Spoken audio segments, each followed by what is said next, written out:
Welcome. I'm really excited to get to this point in the conference when I really get to share one of my emerging passions with everybody here. So I really, I'm glad I get to share this excitement because what I'm going to talk about is what has been developing in my life in the last year or so, but has been a long time coming. And this is the development of the art of channeling. And so this talk will be titled Entering the Channeling State. And the idea is basically I'm going to go through a how to guide on connecting to higher dimensional aspects of ourselves so that we can begin to entrain ourselves to do what we admire that Jane has done with the Seth material. And of course, not everybody's slated to be the type of channel that Jane was, but I truly believe that all of us can and do enter channeling states, and we can, through these states, bring through more and more of our true natural selves and infuse our lives with those true natural selves and literally begin to create the life of our dreams. So in part, I believe that channeling really is about becoming lucid in our waking life so that we constantly bring more and more of our true natural selves into our lives and then project that out into the events that we experience and then get that wonderful feedback of having more of our true selves reflected back to us. So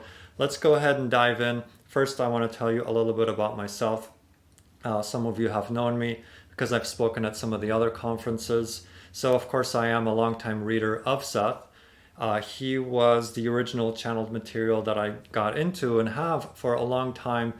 He has been the bedrock of what I know to be wonderful channeled material. So I began reading Seth in my early 20s and really just kept reading, and it augmented everything else that was developing in my life at the time as well. So I do have a great and tremendous love for channeled material. Seth is the main source.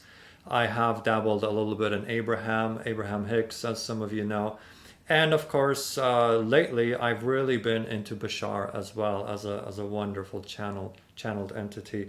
So a little more about me is I am an energy medicine practitioner. So I practice all kinds of energy works and energy medicines, ranging all the way from acupuncture to medical qigong, which is a form of it's an Asian-based based out of China, and energy work from there.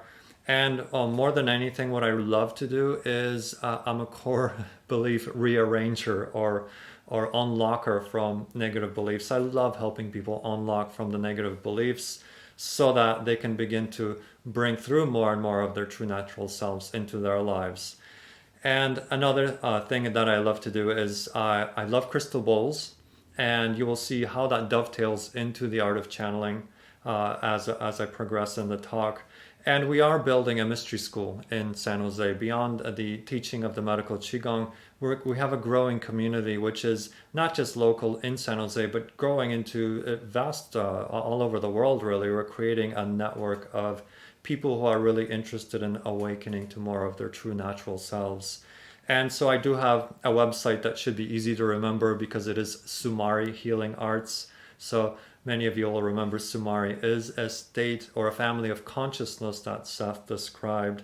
And of course, my most recent adventure, which is really the culmination of everything that I just described to you, is jumping off into the channeling arts and actually beginning to really apply everything that I've learned from Seth, from my early 20s, and through my entire journey of life, and now beginning to bring that into the channeling arts. So I'm really excited to share that with y'all today because I believe channeling states are available to all of us. So let's go ahead and define a little bit of what I'm talking about. So when I say a channeling state, what I'm referring to is the translation of our higher dimensional selves, whether you call that the soul, the oversoul, the entity, even other aspects of ourselves and other existences, other dimensions. Translating that information or that beingness of who we are and these other levels of consciousness into physical terms and physical words and physical expressions, whether they be vocal or written or through the arts or even through the sciences and technologies, we'll discover that the channeling state can be quite a broad definition.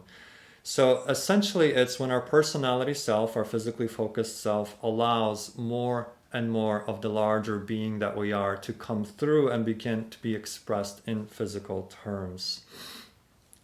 And then continuing on, broadening the definition of a channeling state, I truly believe that acting on our passion, and as Seth often said, acting on our impulses and being completely immersed in that passion, the state of flow and grace that we experience when we're truly focused on something that we really, really love to do, that is a channeling state. That is a flow state. So in a sense, it's a heightened state of connectivity and hyperconnectivity in the brain. We experience it as, all the neurons are firing in synchronicity. There's just a tremendous harmonization of brain states, and that translates, or that is the translation of the harmonization of all these different aspects of who we are and levels of consciousness of who we are coming into sync and into alignment. So I've heard this also described as a flow state of mind, a state of mind where you're just in pure flow and at one with what you are doing. So examples of channeling states, writers, obviously writers, we know from Jane Roberts, but writers that just sit down and just literally channel the information through them. They become completely immersed in the story or the material that they're delivering. That is a channeling state. Actors who become fully immersed in the role that they're playing, in a sense, begin to channel their aspect selves and other dimensions of their consciousness and really embody that role fully, get completely immersed in it. That is a channeling state. An artist that becomes completely immersed with the artwork that they're creating, they're literally translating higher dimensional knowledge into artwork, that is a form of channeling. A singer getting completely lost in the song, we know obviously that Jane went into song from time to time. And so she was translating the material into song and into poetry. She did some paintings, as we have discovered as well. So she was translating it in all kinds of different ways, and not just purely as that one aspect of consciousness, as we have come to know as Seth. And even then, she channeled stories as well that we know over Soul 7 and Cypress and all the characters therein that took on a life of their own because they probably were reflections of aspects of her consciousness. So the arts definitely have a lot to do with channeling states. An inventor. Now, we don't not always think of it related to the sciences, but it very much relates when an inventor is able to tap into that field of consciousness that is a simultaneous time. They're able to pull inventions and they're able to match whatever is in existence, literally pulling down from the ethers inventions that are becoming highly relevant for the society that they are living in. So inventors very much can be can experience those channeling states, and as well scientists. Now, you can think of Nikola Tesla, you can think of Einstein. They've described states whereby they drop into these powerful states of meditative repose and literally pull the information, become one with the universe. They become the information that they later then translate into theories, into inventions, and into comprehensions of the universe. So another aspect is athletics. People who drop so deeply into the role that they're playing within the game, they become one with the game. They drop into that flow state. And so through the sports is another example of entering the channeling state. And what does it feel like? As you can already surmise, it's total immersion in whatever you're doing. So you don't even have the sense of passage of time, or the passage of time becomes highly distorted because you're really dropping into a unified field consciousness, and you can almost feel yourself dropping into this place where time becomes simultaneous and is not perceived in the linear format that we're used to. It's a feeling of being completely at one with yourself and whatever is your object of focus. The distinction between self and not self begins to dissolve. A state of immense interconnectivity of consciousness where you feel the oneness and the unification of consciousness and the synchronization, harmonization between all these states and levels of consciousness. Of course, with that comes a heightened sense of inner perceptions. Your inner senses become activated and available because you're in a harmonic state whereby you're able to access deeper portions of yourself and the inner senses that lead you to perceptions of the inner dimensions. Sometimes it's described as moving into a state that feels very much like a daydream, where you might still feel somewhat anchored in physical terms, but you're also becoming aware of many other channels of information coming through the inner senses. And so, all in all, you have access to more and more of your true natural self as the personality allows more of that to flow into your physical experience. So, in this broader definition, you can see that many of the arts are produced in channeling states, and many scientific discoveries also are produced from these channeling states. And by extension, then, you'll realize many of us actually enter channeling states as we go and move about through our daily lives. We always have those activities in our lives that truly bring through us, pull through us more of our true natural selves. We feel that sense of great elation and expansion and joy and ecstasy as we focus on certain activities in our life that are truly in alignment with who we truly are. So, as I said before, a flow state of consciousness is how it is sometimes described, a state of hyperconnectivity and conductivity within the being, the energy being, the self, and even down to the brain states of the way there's a synchronization of the firing of the individual neurons within the brain. So you could stretch the description or the definition of the channeling state to actually begin to encompass all of our lives, because in a manner of looking from a certain point of view, you could say that our lives are channeled states, because we as these personality selves are constantly channeling our greater self into these physical vehicles of consciousness and then expressing that self as best as we can through these vehicles of consciousness. Now, however, for this talk, we are going to narrow it down, or shall we say focus it down, to the art of vocal channeling, the art of translating channeling states into vocalized language. So we're translating our natural selves and these different layers of consciousness into spoken word and language that can later be understood. But I did want to first broaden out that definition of channeling, because I want you all to recognize that these are states accessible to all of us. They're a natural part of human evolution and not something strange and odd and something that only happens to very select individuals. We all have the capacity to become channelers of a variety of arts and sciences and passions that really speak to us.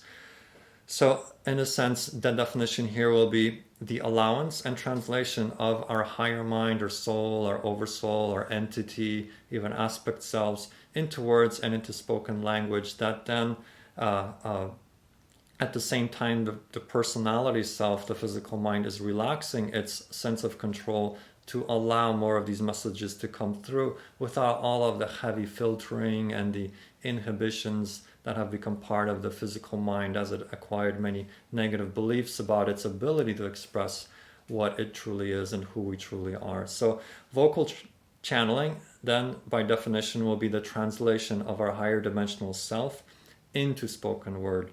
And of course, this is what Jane Roberts did when she channeled the Seth books.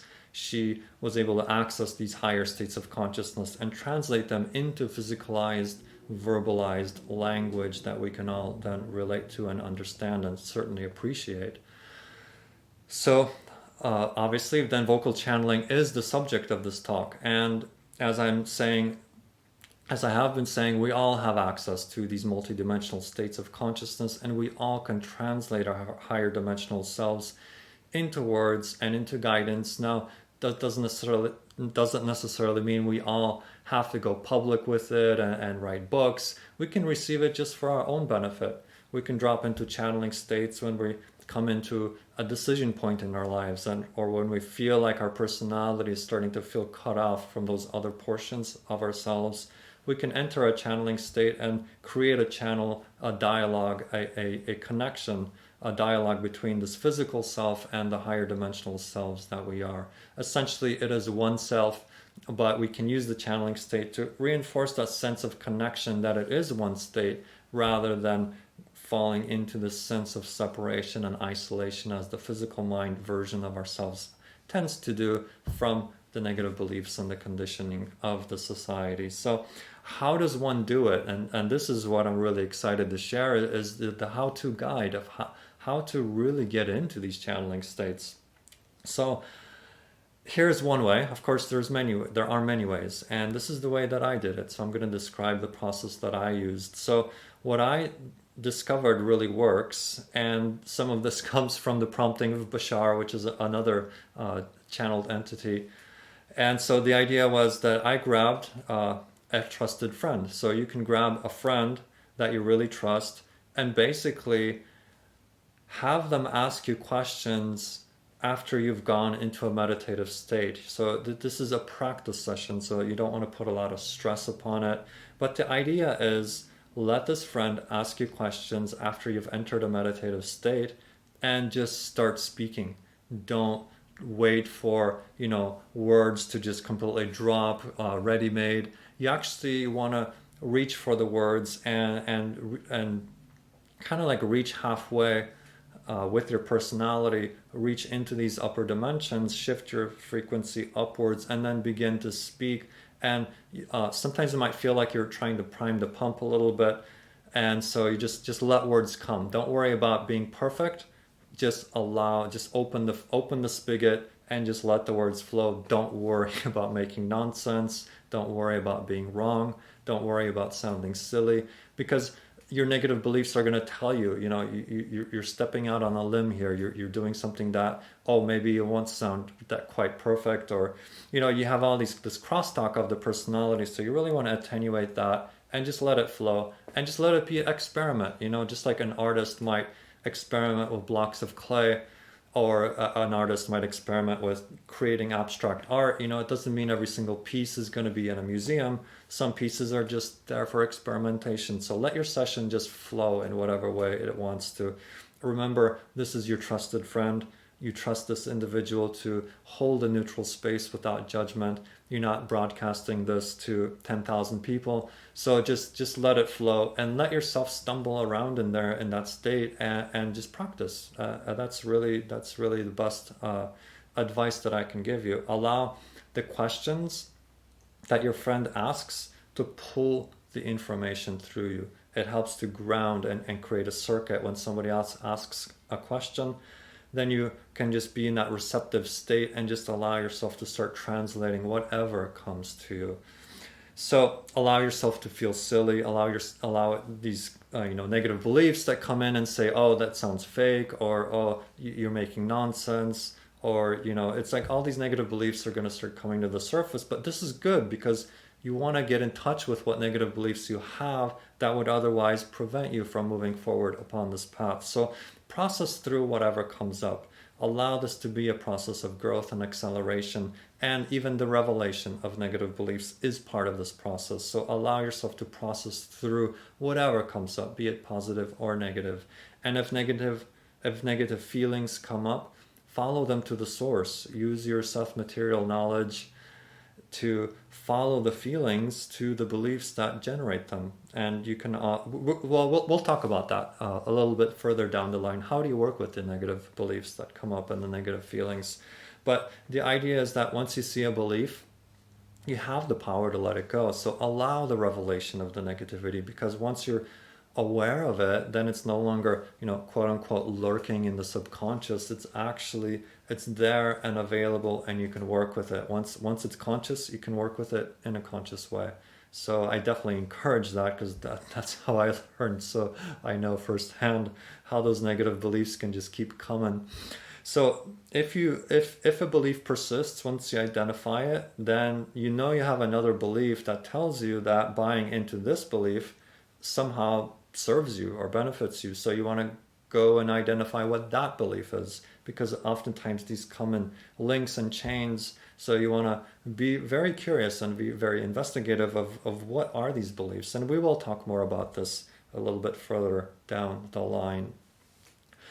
So continuing on the advice of how to make it, how to begin channeling and entering channeling states, is you want to physicalize your channeling. You want to make it as tangible as possible, because these connections to the higher minds that can seem a little like kind of misty and we're not quite sure what it is.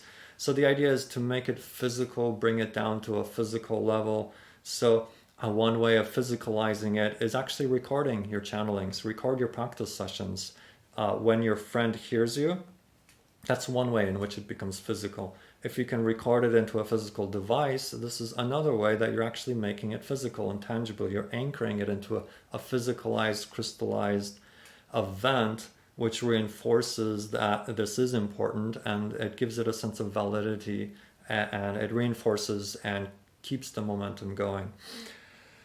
So even just when you vocalize, you're translating these higher dimensional frequencies into sound, into something tangible. So even just channeling out loud, even if it is to yourself, vocalizing the words out loud, you're translating these non-physical frequencies into actual physical sound vibrations, and that physicalizes it, and so that helps.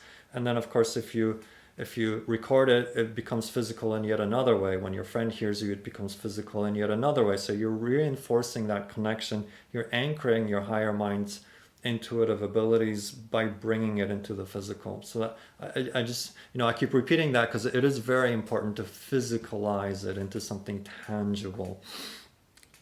So, of course, as I said, once you record it, yes, it becomes physical. And the more physical it becomes, then it builds this bridge, a powerful bridge between you and that higher mind. This is similar to when traditions tell you to write down your dreams. This builds a bridge between your physicalized consciousness and your dreaming self. Likewise, when you record your channelings, the more physical you make them, you're building a bridge between your physical mind and the higher mind.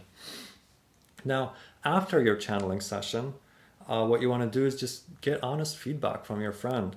Have a dialogue about what it felt like, because when you're in the meditative channeling state, sometimes your perceptions aren't exactly the way your friend perceives you, so it can be very valuable to get that feedback. And of course, don't expect to be perfect on day one. Give yourself a lot of leeway. This is like learning to play a musical instrument. You wouldn't just expect to pick up a guitar if you've never played it before and just to start rocking out.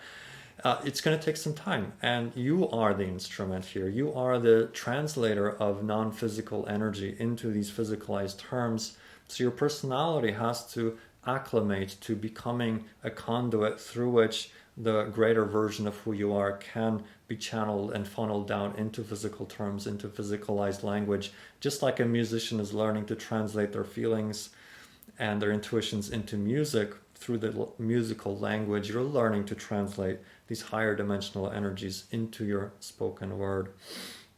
So just as much as you want to have a review session with your friend, you can also review your recorded session. If you've recorded your channeling, you can come back to it at a later time and just listen to it and evaluate it from your normal physical state of consciousness. You might actually find that there's a lot more value in there than you perceived, and so we'll unpack that a little bit later as well.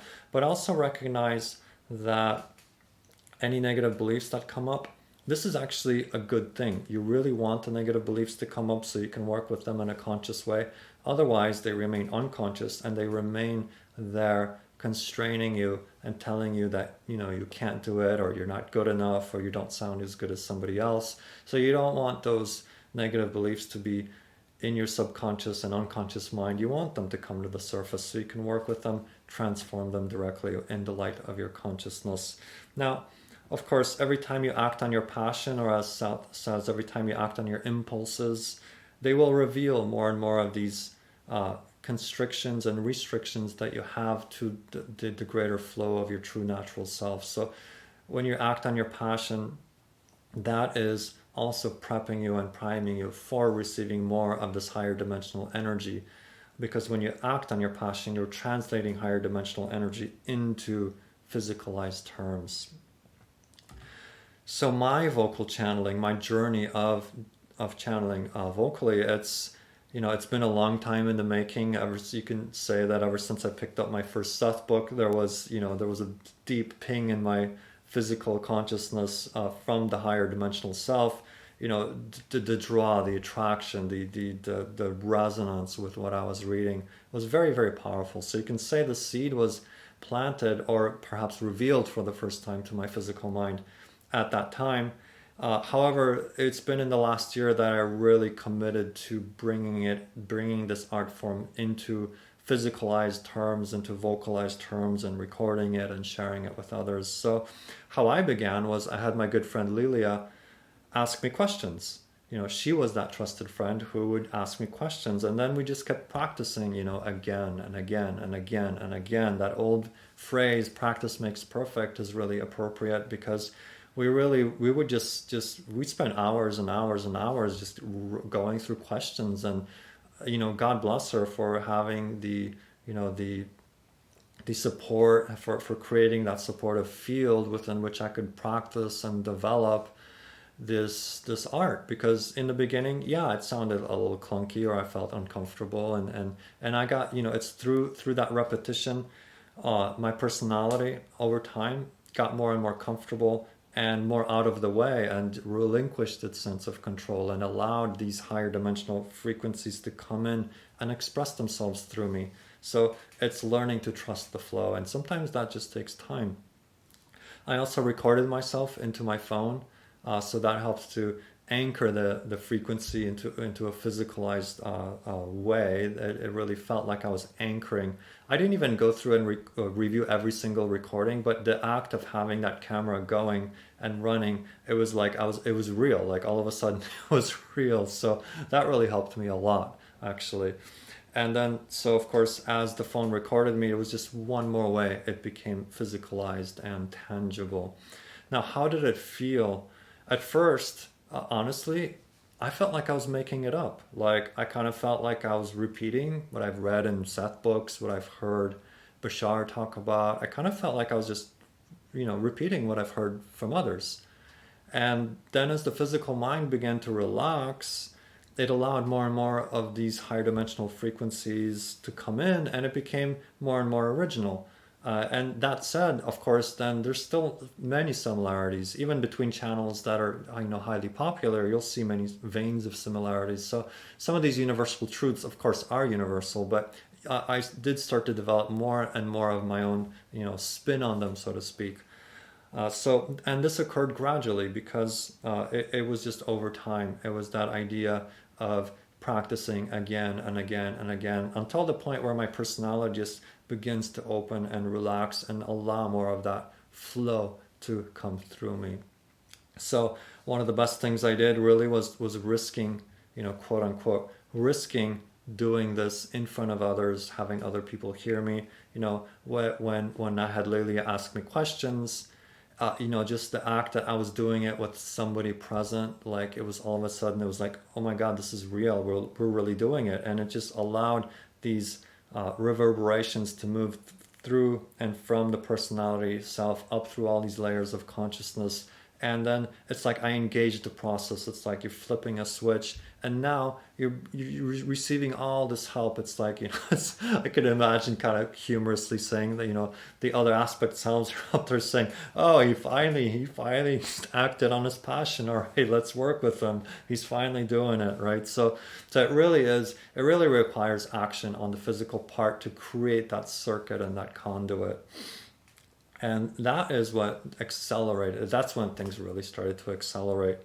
So my personal experience, still to this day, it very much feels like there are a lot of quote unquote borrowed ideas that come through me through the channeling state. And of course, a lot of this is because, like I was saying earlier, a lot of themes are very universal. So simultaneous time is something we dip into all the time.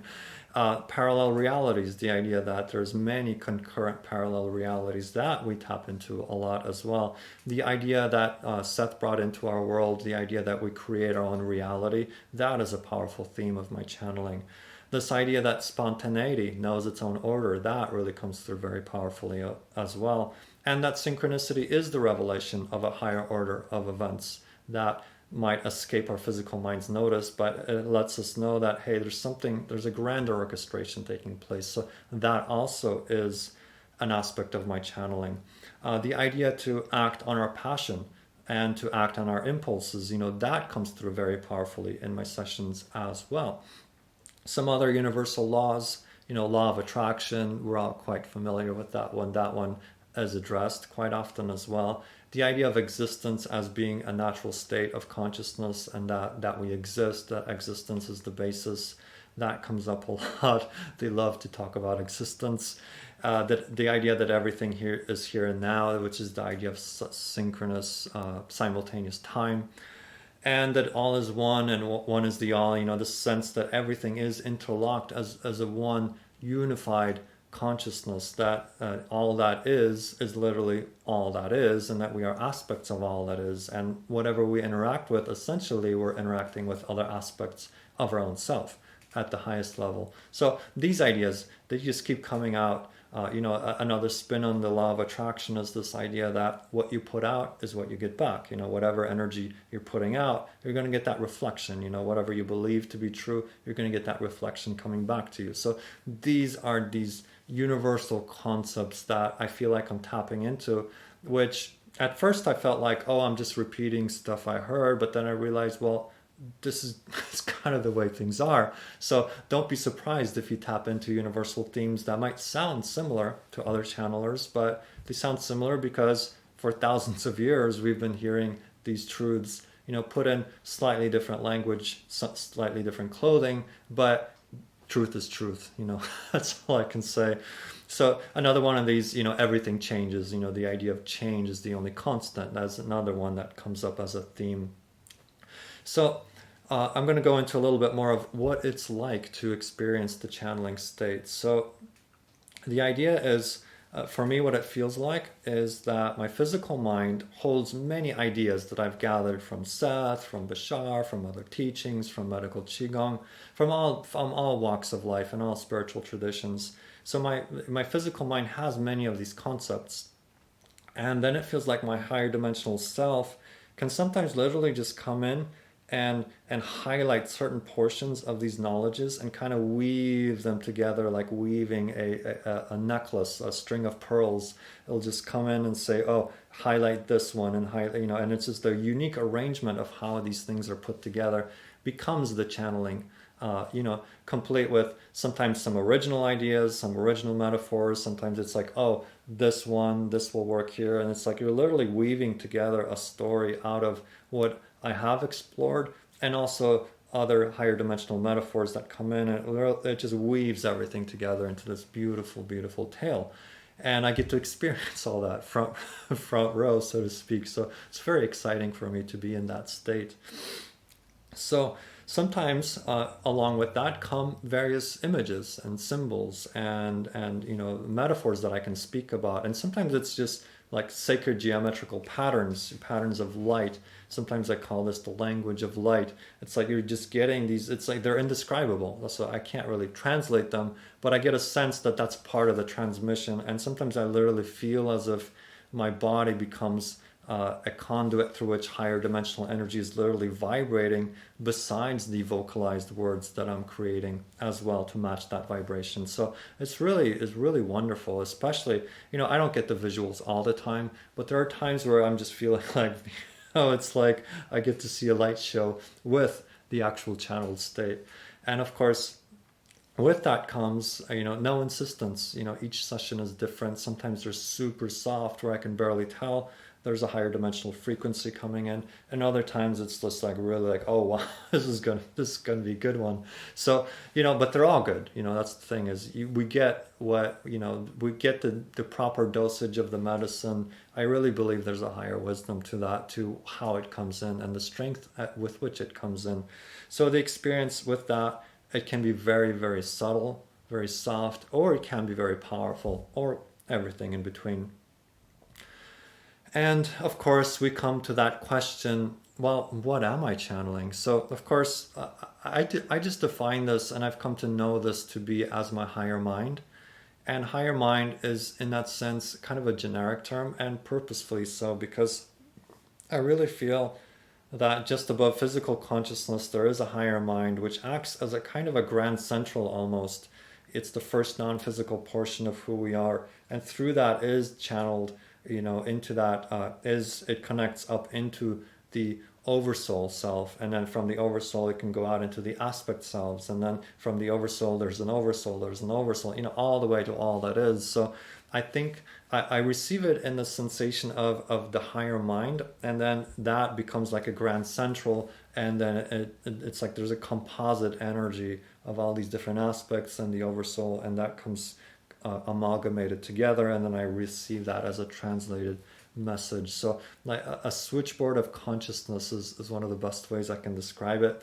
I can feel circuits being made, and sometimes circuits transitioning from one aspect to the next, but it's very, very subtle at this point in my development. I'm not getting very clear, like, oh, this is a such and such entity from such and such dimension. It's starting to come in, and I'll talk about that a little bit, but at this point I still just see it more as a composite energy that I'm translating into physical terms. So I do get glimpses of aspects that are what I call extra dimensional. So it's like this is this is where it gets into indescribable. Yeah, I don't even know how to describe it, but entities that are non-physical, it just feels like they're part of this family of consciousness, and I tap into them. The ones that are a little more distinct are actually ones that come in with a little more of a flavor of dare I say, extraterrestrial, in the sense of physicalized civilizations outside of the sphere of Earth, spread out throughout the cosmos. So one system that I tap into, and this kind of teeters on, is it extra dimensional? Is it extraterrestrial? Sometimes the lines are a little bit blurred. But the Sirius star system, as either it's an archetype or it's literally coming from there, I can just feel myself tapping into the Sirius star system. And I've just had, we don't have time to go into it, but the experience is like really powerfully connecting with Sirius as an energy.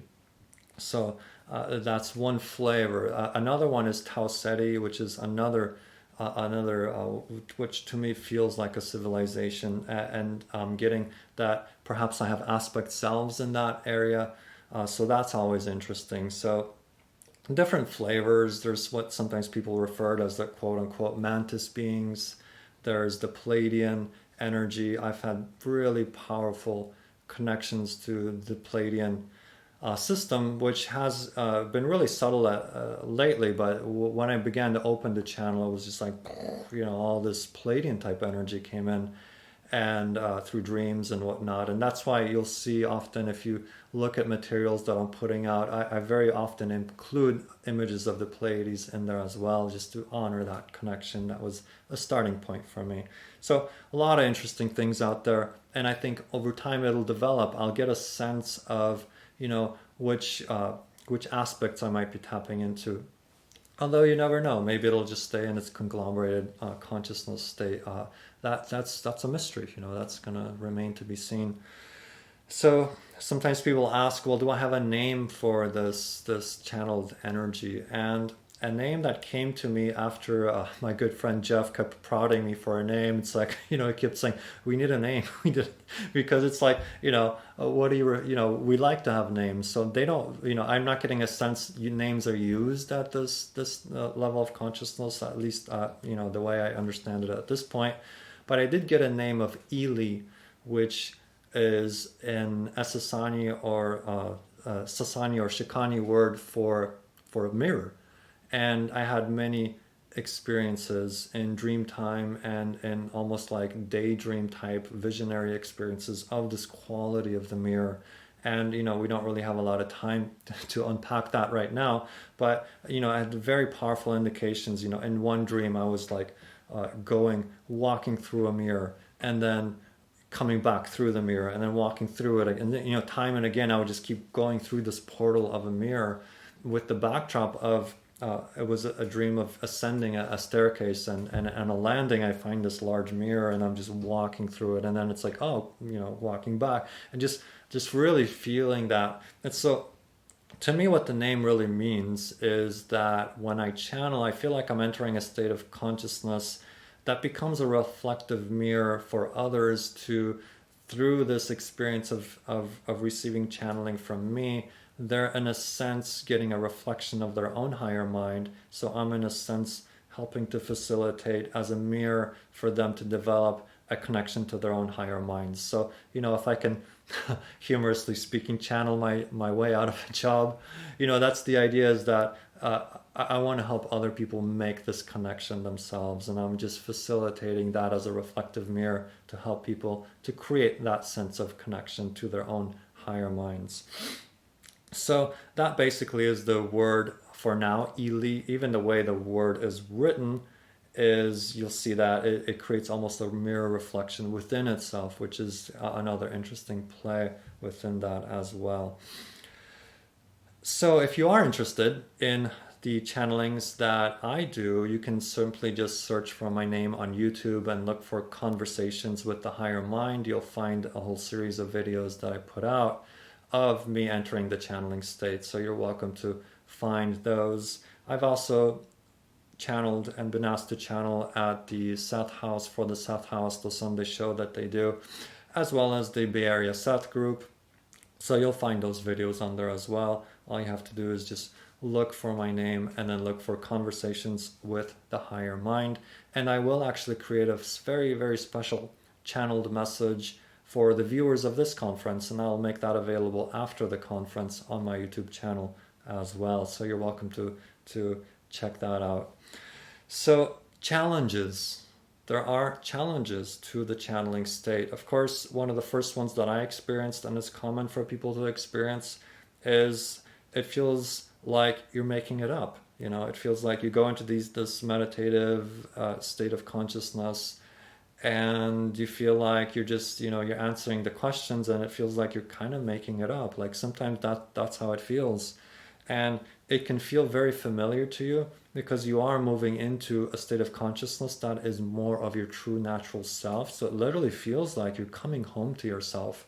And as you begin to speak from this higher dimensional version of you, it feels as if what you're saying is what you've already known, have always known to be true. So it feels like, well, doesn't everybody know? It just feels like you're just expressing what is very simple and understanding. Later, when you come out of the channeling state and you listen to it, or you ask your friend for feedback, you might recognize that you actually did go into quite a different state of consciousness. It only felt normal to you because it feels normal from that state of consciousness. So this is why having the friend and having the recordings as feedback can be very powerful, to serve to give you that reflection that, it wasn't just you talking, or it was you talking, but it was you talking from another level. So it's really good to have the feedback that way. Sometimes the higher dimensional energy comes in super softly, so that you can barely perceive that it's there. So that's another challenge, as your physical mind might come in and say, oh, you're just making that up, or this is, it's just your normal self speaking. So just keep practicing, because you're honing a skill. You're not trying to be perfect the first day. You're practicing, enjoy the process of practice. Just like a musician would enjoy practicing an instrument because they love to play it, not because it's, they insist that it's going to sound a certain way, from the get-go. So sometimes also you acclimate to the energy, right? You get really used to this high vibrational state, to the point it feels like, oh, that's just kind of normal. But then you realize, after the fact, or you listen to the recording, you realize that you just got used to the it's a very high powered energy, but you just get so acclimated to it, it just starts to feel, that's normal. So that's another interesting challenge. So generally what I've discovered is that higher dimensional consciousness doesn't try to overpower you. They don't want to overpower you. Those aspects of yourself are not there to overpower you, nor prove their existence to you or their power to you. So the tendency is they'll come on very, very gentle and very softly. You'll feel like a very, very sweet and subtle embrace. And, these higher dimensional consciousnesses, or aspects of who we are, they really want us to step into this role as a light worker or a light transmitter in a very gentle and supportive way. And so the soft entrance is more likely to be than the strong. Of course, every person is different, and you might have just incredibly powerful experiences. Sometimes you might even have to ask your higher mind to tone it down a little bit because it's getting a little too intense. So, both are possible. But what I've noticed over time and just studying various materials of other people opening the channel is that it comes on usually comes on very, very softly. And you can actually ask your higher mind to turn up the volume a little bit. So, in terms of continuing to talk about beginning channeling, as we embark on this new adventure, we sometimes tend to really focus on these dramatic stories that we've heard. We remember the story of Seth when he came knocking on Jane's door and the experience that she had with him. We might hear the story of Bashar, how Daryl began to channel Bashar. He had a fairly dramatic experience, how this energy introduced itself to him. So sometimes we can get a little discouraged by these stories when we compare them to ourselves and we start receiving super, super subtle messages. So you really don't want to get too caught up in the dramatic stories that we hear out there. Now, your story, maybe it will be dramatic, but it might not be. It might come out in a completely different way, in a much more subtle way. So you don't want to have insistence that it's going to show up for you in any specific way, and just roll with it in whatever way it does come to you. Now, of course, just continuing down here, my experience, as I've said, it was very much on the subtle side. It was like the volume was very quiet, and it was just gradually increased as my personality allowed more and more of this energy to come through. The volume just felt like it was turning up slowly and very gradually. But that was really good for me because my personality had a lot of these negative beliefs, and it just there needed to be time to process through all the negativity that was coming up around engaging in this particular art. So one thing I can say from personal experience, even if the energy comes on subtle, you might be in for quite a wild ride in terms of personal and radical transformation of the personality self. So that is definitely in the wings if you open up to more of your true natural self as you channel. So some of the benefits, as you can already kind of surmise, is you do get to transform your life from the inside out. You're building a powerful bridge, a connection, a link to your higher mind. And that in of itself, by definition, is absolutely life transforming from the inside out. You're experiencing your life infused with higher dimensional energy and frequency, and that's both very exciting, but also, very powerfully transformative. It does bring things to the surface for transformation. Channeling as a benefit really teaches you to trust in these other layers of consciousness that through our socialization and cultural getting acclimated to the culture when we're born, we're usually trained to cut ourselves off, and we're trained that the physical mind is supposed to rule everything and figure everything out. And now we're learning to calm the physical mind and realize that it can trust these other portions of ourselves, and that they aren't, unruly or undependable. They're in fact very incredibly dependable, because these aspects of consciousness is from where our physical life and our physical personality springs and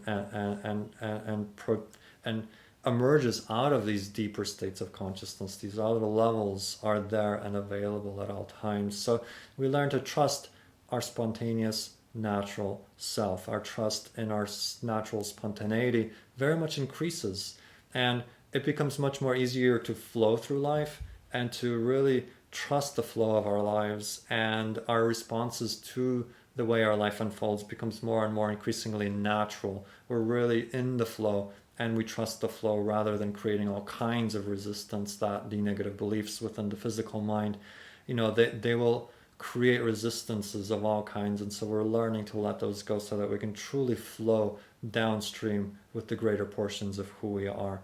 So conversely, the flip side of that coin is we have less and less desire and tendency to attempt to control and orchestrate our lives from the physical mind level. The physical mind can very much relax and allow the higher mind to flow through, and we can trust what comes from the higher mind. So it really infuses our life with a sense of trust, a sense of wonder, a sense of magic, a sense of perfect unfoldment and perfect orchestration, even when that includes the negativity being brought to the surface so that we can look at it, work with it, make it conscious, and transform it. So even that becomes a part of the magic and unfolding of our lives.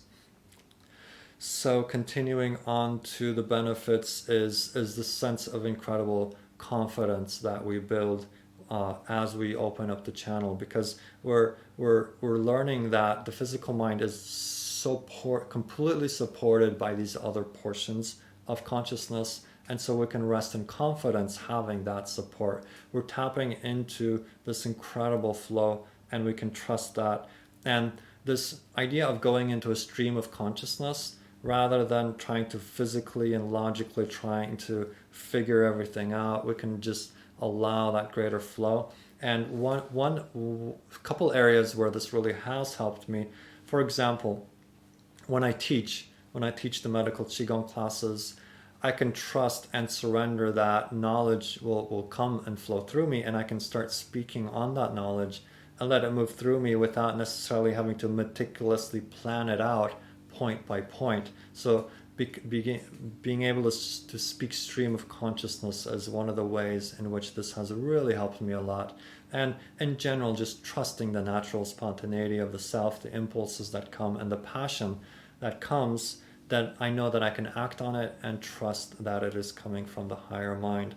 As I have been saying, it also reveals to us all that is out of alignment. So any negative beliefs that we might have about ourselves and about our world, those are brought to the surface, which is actually a very positive development, because we want the negativity to come up so that we can look at it and release it and transform through it. So, in other words, when you start channeling, definitely bring your seatbelt, because it is truly a wild and incredible and exhilarating ride. So let's talk a little bit about tips and tricks here. How these are some of the ideas of how to help you out in your channeling state. So you want to take time to really build your skills. And that means practicing regularly.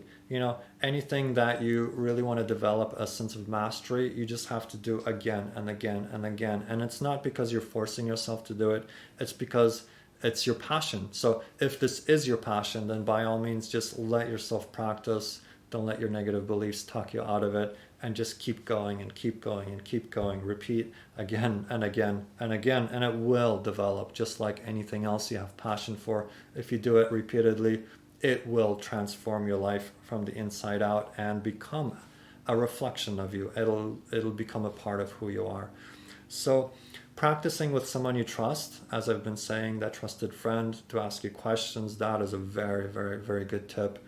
And then, as I've been saying also, to record your sessions.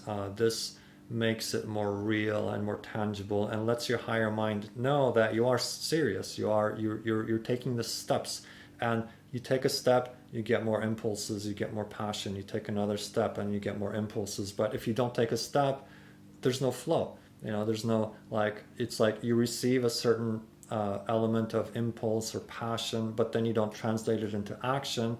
Then so you're backing up the flow. So you have to keep acting, keep stepping, and the next step is revealed. You take a step, and the next step is revealed. So definitely take the action, and then review your recordings. If you have recorded, then you want to go over and review the recordings that you have made, because that can be a powerful feedback for you. You also want to be mindful that as you embark on this new journey, you don't necessarily want to be putting this out in front of a lot of skeptics, because you don't want to be attracting or calling out a lot of negative energy at the get-go. Think of it as like a tiny little sapling, a little tree, or a little plant. At first, you want to give it a really nurturing, positive environment, and then as it grows and develops, then it can weather the different storms and the different trials and tribulations. If people throw a lot of negativity at you, once you're really anchored in the art, it's just going to roll off you, because you're going to trust it. But in the very beginning, you just want to keep it to a close-knit group of friends, to friends that you really trust, that will support you in this new adventure. Now, you also want to let go of any need to prove anything. Of course, if you get into this sense, and this is why you want to stay away from people that are skeptical, because this really dovetails into this. If you find yourself needing to prove yourself, then you've already gone into a state of consciousness which is going to really attenuate your connection to the higher mind. So you let go of any sense or need to prove yourself or that anything is true. Remember, all realities exist, therefore everyone can believe their own truth, and you don't have to convince anybody of any particular truth for your truth to be true, because they're all true, right? So let go of that need to convince anybody of anything, and certainly don't compare yourself to others as well. Certainly don't compare yourself to Seth. I mean, he certainly is a gold standard, but at the same time, your channeling may come in completely differently. It might not even come in spoken word. Maybe you'll find a path leading you to expression in art or in music or in poetry. I mean, it can come in all kinds of different ways. So just trust me. Don't compare yourself to others. Just let it be your expression. And it doesn't even have to go public ever. It might just be you channeling for yourself, or maybe for a friend or two, and practicing your connection to the higher mind. But the advice and the impulses and the passion that you receive from that might flow into another aspect of your life. So it can express itself in all kinds of different ways. You don't want to compare yourself to anybody else, because your experience is highly unique, and only you get to be the you that you are. And also, don't insist that it sounds in a certain way, because of course, again, your expression is your unique expression. And of course, consider experimenting with different modes of expression, because like I'm saying, you might start off on the adventure of vocal channeling, but you might realize that it comes through better in writing. Maybe you're a nonverbal channeler and you're receiving these downloads of these geometric patterns, and you feel drawn that you want to draw them. You want to paint them, or you want to create them in graphic computer imagery. It might surprise you. You never know where this will lead you. So you might be drawn to poetry, to singing, to other avenues of expression. So allow yourself to express it in whatever way really suits you. I know some channelers, they get geometric patterns. They don't necessarily get the spoken word. They just get these higher dimensional images, and those inspire their lives, and they translate into other activities in their life. But they are very much receiving these higher dimensional images that really support and inspire their lives. So for me, another avenue of expression has been the crystal bowls. If you, some of you that know me, and if you explore my YouTube channel, you'll see that I am involved with the crystal bowls, and I have crystal bowl meditations. And I used to do sound healings here at my place regularly back in the days before COVID. And of course, I will do them again, where I got a group of people together and played the bowls. And I literally felt like I was channeling higher dimensional energies through the bowls, and I would get inspired to play the bowls in a certain way.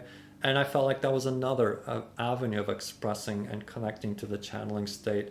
In a lot of ways, it served as a precursor to, prime the pump, so to speak, to get me into an interim step before I went into vocal channeling. But I still very much appreciate the bowls as another avenue, as another expression of that. Something else I got into recently is also playing the didgeridoo, which seems unrelated. But when I followed through on that passion, I realized it greatly enhanced my vocal channeling. So these side paths, as long as they come with the impulse and the passion, then you want to follow those and you want to act on those, because they will reveal more of your true natural self to you, even if to your physical mind it seems unrelated at the time. So allow yourself to be inspired into other avenues, because you really never know. Like, your higher mind is giving you an impulse, and from, if you read Jane's books, how much she wrestled with impulses. You want to act on them, because even if they're unrelated to quote unquote your work or your career or your whatever your adventure, your endeavor is, they might be leading you on a side path that will reveal some portion of yourself back to yourself, that will then dovetail into your main adventure in a way that your physical mind could not even begin to comprehend. Sometimes you get to know after the fact. So I just want to encourage that. So you can also communicate with your higher mind. You can ask your higher mind, or whatever entity you're connecting to increase or decrease the flow of energy.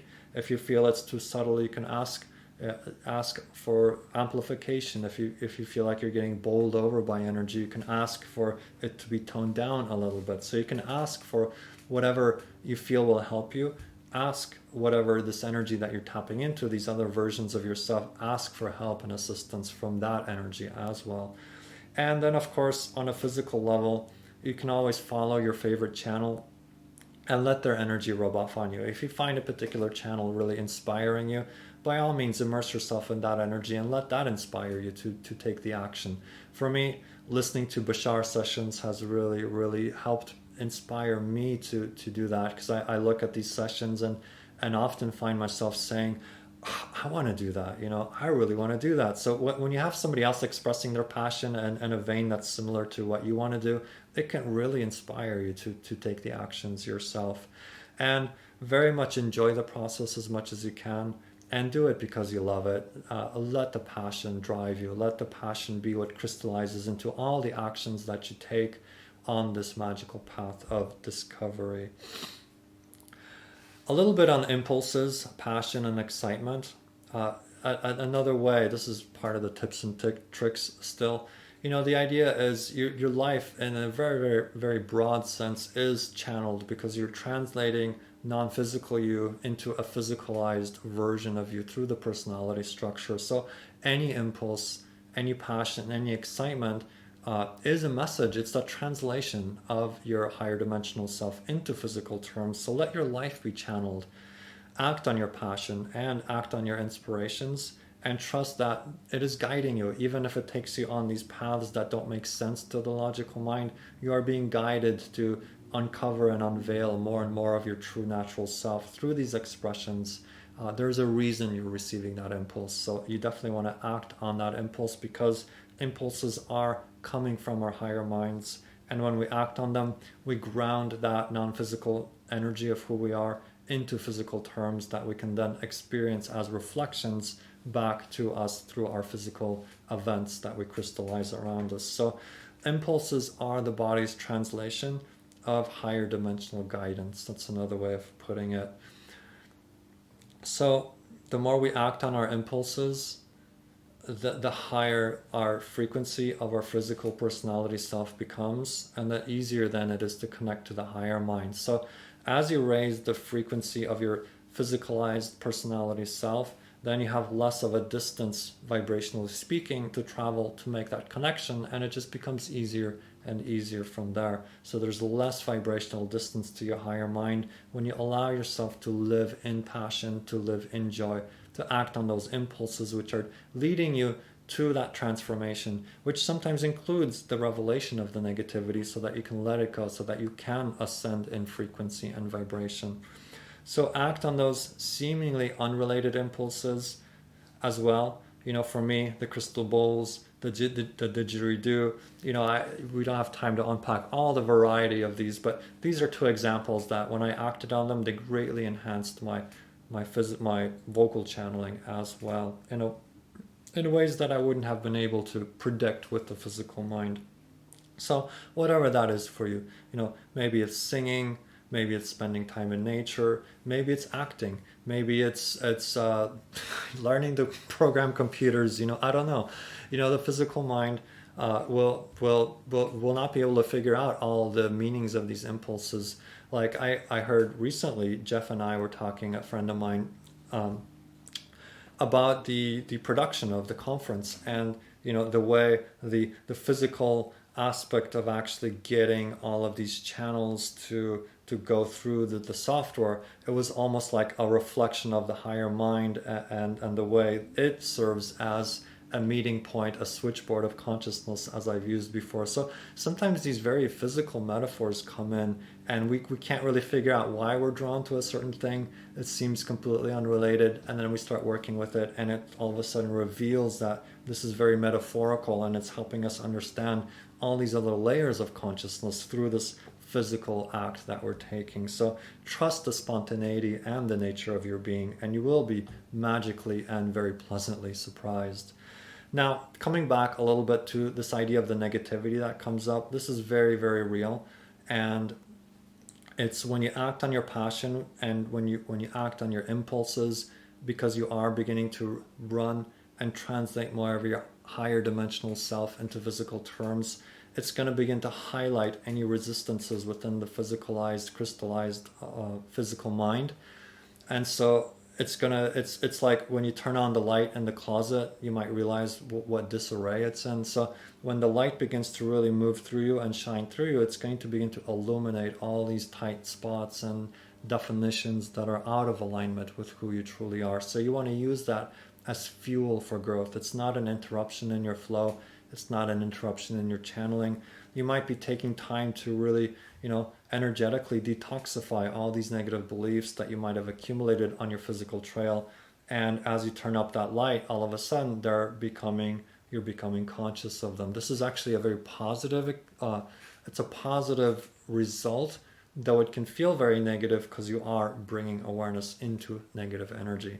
So as the negative feelings come up, follow them to the negative beliefs that generate them. Negative feelings don't exist in a vacuum, so you can always go back and ask yourself, what belief is generating this experience of this feeling, this emotion. So you can ask yourself the question in one of two ways. One is, what would I have to believe is true about myself in this situation to feel this way? That's a very powerful question that it leads you to the belief that's generating that feeling that you're experiencing. And like I said, no feelings exist in a vacuum, so you can trust that there is there's a belief system generating these feelings. And the positive aspect of this is that the negative feeling gives away the position of the negative belief if you have the curiosity and the willingness to look. So that's why I say the revelation of negative feelings is positive, because now you have something to work with to let go and surrender that negative belief. And the flip side of the coin is you can ask yourself, relating it to this channeling, is what am I afraid will happen if I fully follow the impulse to begin channeling? And just see what comes up. You might start having aspects of fear come up, and you can follow that fear to the belief that generates them. So this is a very, very powerful process of transformation, and it will engage you with the negative beliefs that you have accumulated on your physical trail. Now, those of you that have read Jane's books, and I'm not talking about necessarily the Seth books, but the books that Jane wrote on her own, quote unquote, you know how she wrestled with her impulses. And particularly the book, The God of Jane, A Psychic Manifesto, she really unpacks her process in dealing with what it means to follow her impulses, to act on her impulses. So that's a wonderful book if you really want to feel like, how has Jane dealt with this? That's a powerful book. So she discovered, of course, many negative beliefs within herself about her own impulses. And as she began to act on her impulses, many of these negative beliefs came to the surface. So it's a very powerful book that reveals her process. And I'm going to give you some quotes from that book. And this is her describing encountering her own negative beliefs. So she's writing, any fool knows that impulses were 1. Unsavory urges from man's bestial past. 2. Unsavory, best hidden urges from the private, primitive subconscious. And 3. At best, contradictory and chaotic and unreasonable and dumb. I run through the entire sequence of feelings and beliefs in my mind. Then I tell myself firmly, I didn't believe any of that nonsense anymore. So this is a quote as she's really just describing her own, the revelation of her own thoughts about impulses as she's beginning to act on them. Now, continuing down the line, she writes, if we really want to form our own realities according to our own ideas, then we must rip out the beliefs that tell us we are evil, demented, powerless, the pawns of fate and chromosomes, the victims of genetics or society. It means forsaking not family and friends, but families of beliefs with whom we've become more than friendly, and in which we've already invested a good deal of time and effort. It means forsaking belief systems that define our existence for us. And that's, again, reading from The God of Jane, A Psychic Manifesto. So great book for for really seeing her process and in quite intimate detail describing the negativity that she dealt with. And here's another quote from Jane. Anyhow, Seth says that impulses emerge from the deepest sources of the psyche, that they're meant to help us follow the paths of our greatest development and to interwork with the impulses of others so that the entire species is benefited. And this affair certainly seems to suggest such relatedness. So, of course, we are very, very incredibly happy and grateful. She did follow through on her impulses, and she wrote all the books that she wrote. She really followed her passion to deliver this wonderful material, even when her physical mind might have been feeding her all kinds of negative beliefs and giving her reasons why not to move forward with this on this journey. So we're very grateful for her for having that courage to do so. As far as continuing dealing with negativity on a personal level, this is my time to be a little vulnerable. These are some of the negative beliefs that I experienced. And so I was afraid to be seen as a channeler. And, the fears that came up for me is the idea that people ridicule me and make fun of me. The idea that I don't really have what it takes. I'm not as good as, this channeler or that channeler. The idea that I'm not good enough, or that I sound like a fraud, and that it's all fake, and it's all like, oh, don't bother, it's like you're not good enough. All these negative beliefs would come in, and especially the one where like, oh, you're just making it up, oh, you're just repeating what you read from Seth, oh, you're just repeating what you heard from Bashar. So a lot of negative beliefs, but particularly the strongest one was this idea that I'll get ridiculed. What will people think? What will my family think? People will make fun of me. It was like really like stepping out into this was like the fear of God of, all this negativity is going to come down on me. So that is something I have worked through and continue to work through as I come out more and more publicly with this art. So another negative belief is, oh, I'll never be as good as Jane, and I'll never be as good as Bashar. I think I've mentioned that one already. So here's another good one. It's like, well, there's already so many channelers out there, and they're all great. Like, what worth am I to, what value do I have to add to that mix? And these are just some of the ones that I dealt with. Of course, there's many negative beliefs that will come to the surface in whatever flavor that you've accumulated them on your physical trail. But the idea is that once you identify a negative belief, you can let it go. You have that power. You have the power to choose otherwise. But first you have to realize you are making a choice, that these aren't attributes of reality. These are beliefs, and that you're buying into a certain belief. And that's a very powerful revelation when you can see it and you realize, like, I'm buying into this. This isn't necessarily true. It's just what I've been taught. It's the experience that I've had growing up. So we begin to see that we're buying into these and they're not necessarily true, so we can let them go.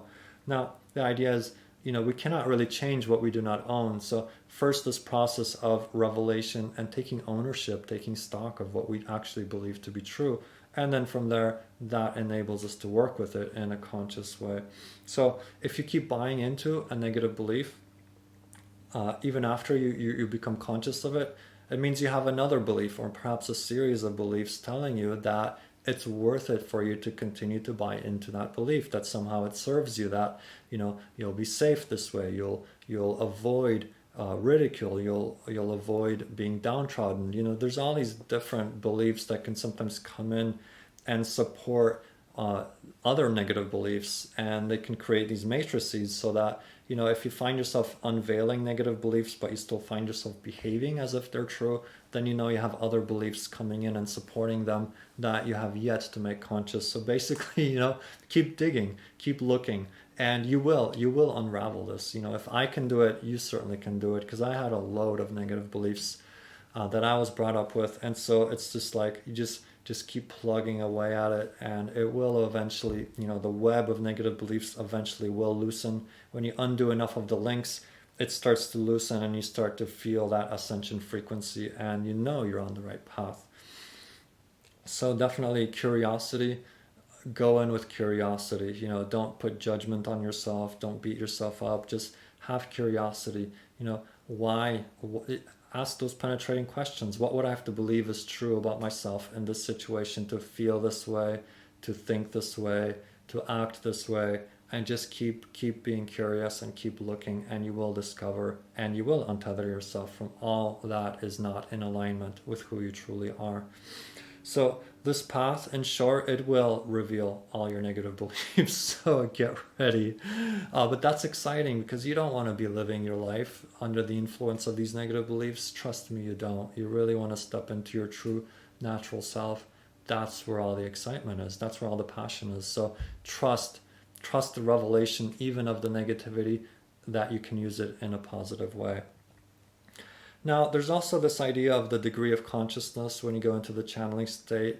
I've touched upon this a little bit. The idea is now the earth is going through a powerful ascension process, transformation process. We are going through a major arc of transformation from darkness to light, from limitation to freedom. We are truly awakening to our true natural selves. And because that is happening, that the degree of consciousness that you go into when you channel, it might not be the deep trance that was described, 10 years ago, 30 years ago, 50 years ago, 100 years ago.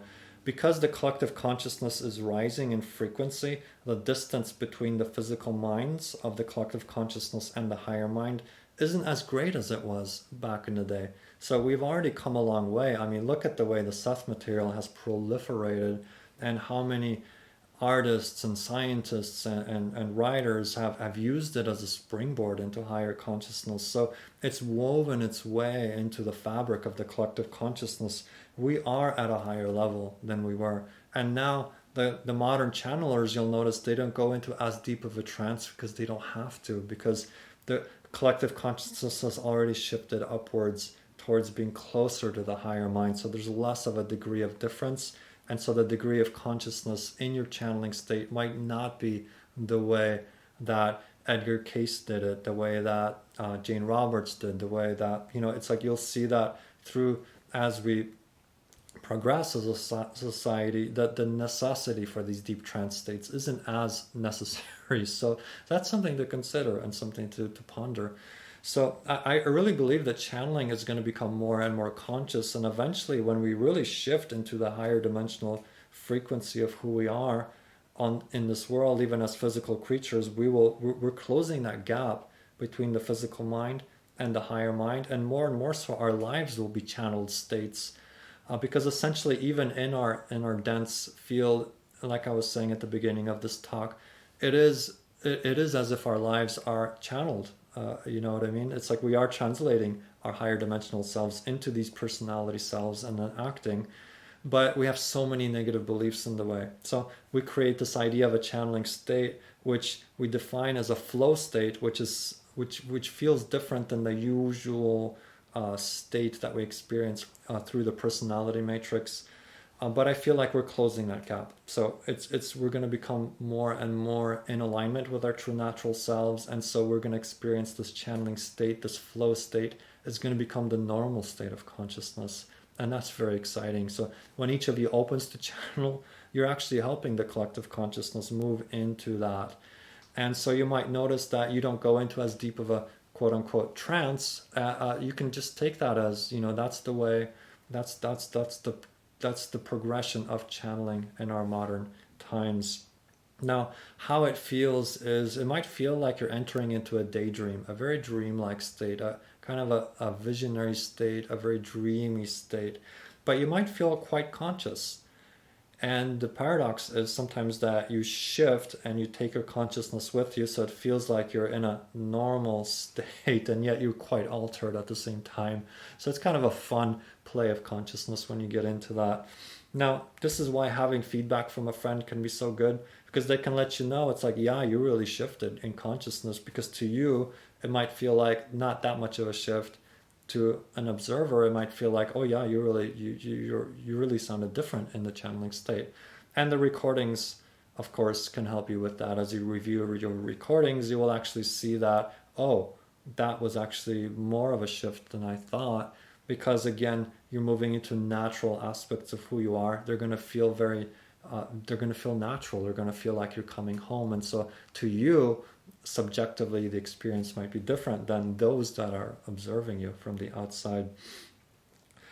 So, in other words, what might feel like normal talking to you in the channeling state might be quite evolved and elevated to somebody else looking in, or to you even hearing your own recording later. So, this is why reviewing those recordings is very, very beneficial. Now, for me, creating the recordings has been absolutely instrumental in helping me refine this art. So, I videotape what's through the phone, through the iPhone. So it's pretty easy these days. We all have these great recording devices. So I let the phone record me when I channel, and then I edit the video later. And, when I go back and edit the video, I'm listening to it and I'm just like, yeah, this guy's not that bad, you know what I mean? Whereas when I'm in the channeling state, sometimes I feel like I'm repeating Seth. It just feels like I'm saying what's obvious and what's normal, but it is normal from that state of consciousness. So it's good to have that video as a feedback. So also when you work with video, whether you edit it or you just listen to it later, the idea is now you're listening to yourself channeling from your quote unquote normal state of consciousness, your normal waking consciousness. And so it's almost as if you're getting a chance to hear that message that was delivered from a higher state of consciousness to your quote unquote normal waking consciousness. So it's almost as if you're channeling for yourself. And as you listen to it from your more normalized consciousness, you are getting a lot of insight from what felt like common knowledge and normal to that state feels like revelation and insight from this state. So you're helping bridge that gap as you listen back to your own recordings later down the line. So for me, it really feels as if when I'm editing the videos, it's like I'm having the experience of my physical mind receiving this message from other portions of myself, but now I can digest it from this quote unquote normal personality self level, and it feels very insightful for me from that level, even though it felt quote unquote normal or common sense from the higher state of consciousness. And of course, I really truly believe that anyone can channel for themselves and play it back later, even if you don't produce the video in a way that you share it on YouTube or social media.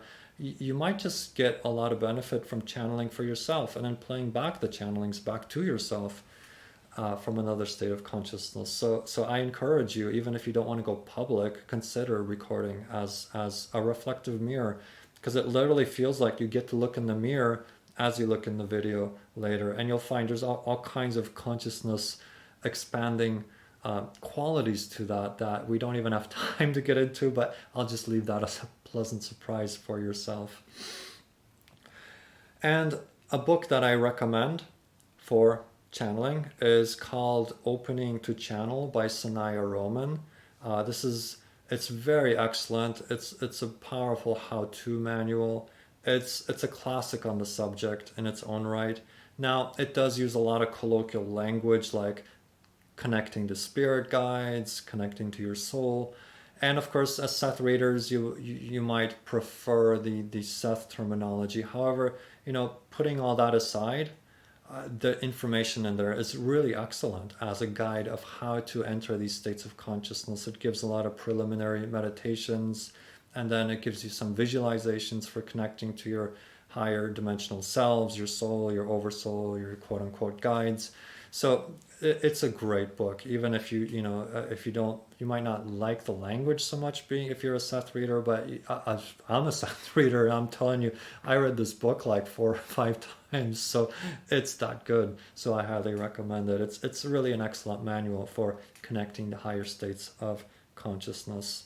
And so now in closing, I sincerely hope this talk has really inspired anyone that's curious to try, or on the fence to try the channeling state, to really do it, and ultimately there is no try. It's like you either do or you don't. So I encourage you to just go for it, let it be an experiment.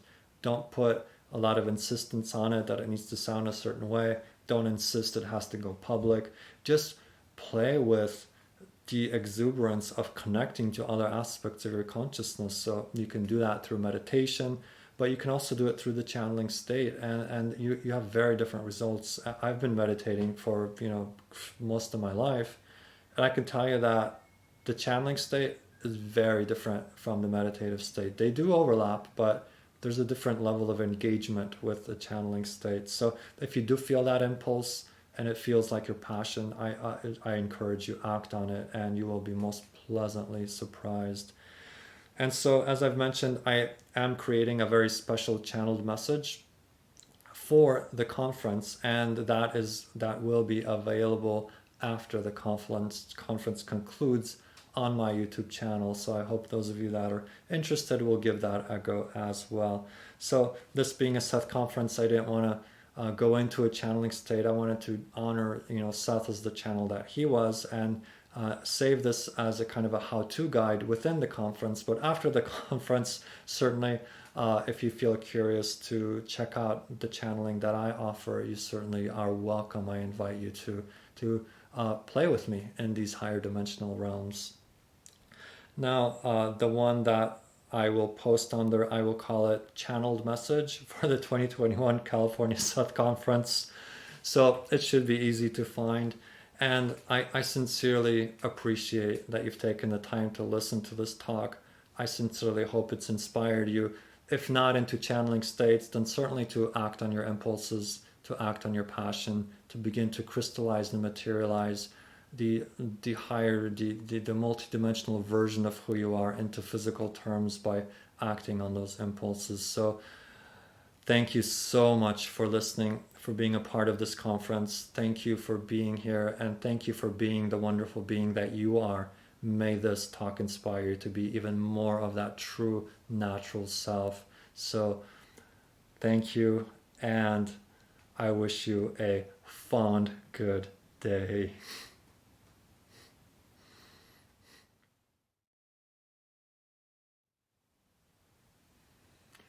Welcome back. It is time for our next speaker. So let's give a warm, heartfelt welcome to Virginia Bennet. She is a clinical psychologist and hypnotherapist, and she provides a bridge between traditional psychotherapy and non-traditional approaches. She is a member of the Bay Area Seth group for decades, and she spoke at many of our California Seth conferences out here, and she gave some really wonderful talks on aspect psychology, which is Jane Roberts' contribution to our understanding of the multidimensional self. And I have to say, aspect psychology is really near and dear to my heart, because Jane really unpacked the nature of the multidimensional self, something that very deeply interests me as well. Now, Virginia has also hosted a number of Seth-inspired events at her local residence, all before the days of COVID, of course. And her topic today, it may raise some eyebrows, and we like that here at the conference. She will be speaking today on Seth and psychedelics, a discussion. So we look forward to what she has to say on this very intriguing topic. And so let's give her a very warm welcome to our etheric, to our virtual stage here at the California Seth Conference.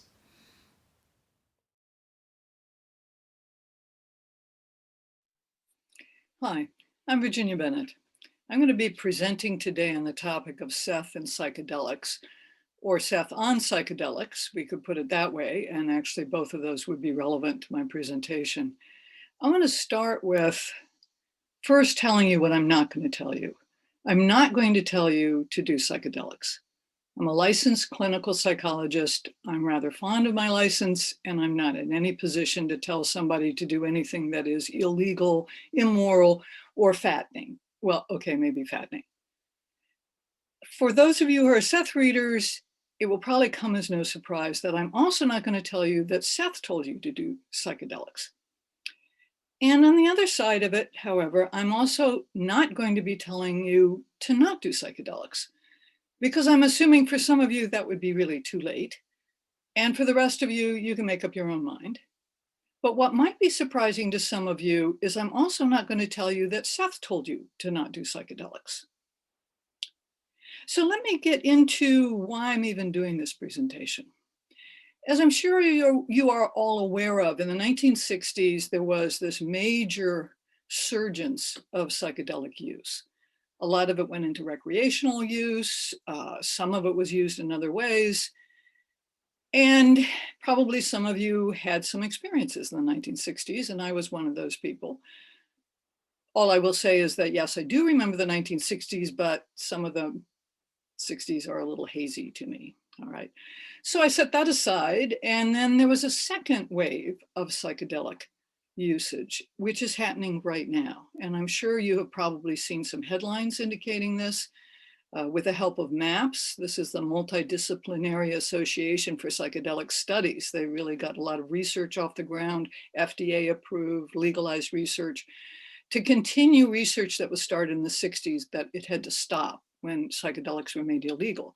But the research is so far showing that psychedelics of a variety of kinds can be very helpful for people in treating major depression, anxiety disorders, post-traumatic stress syndrome, fear of end-of-life issues.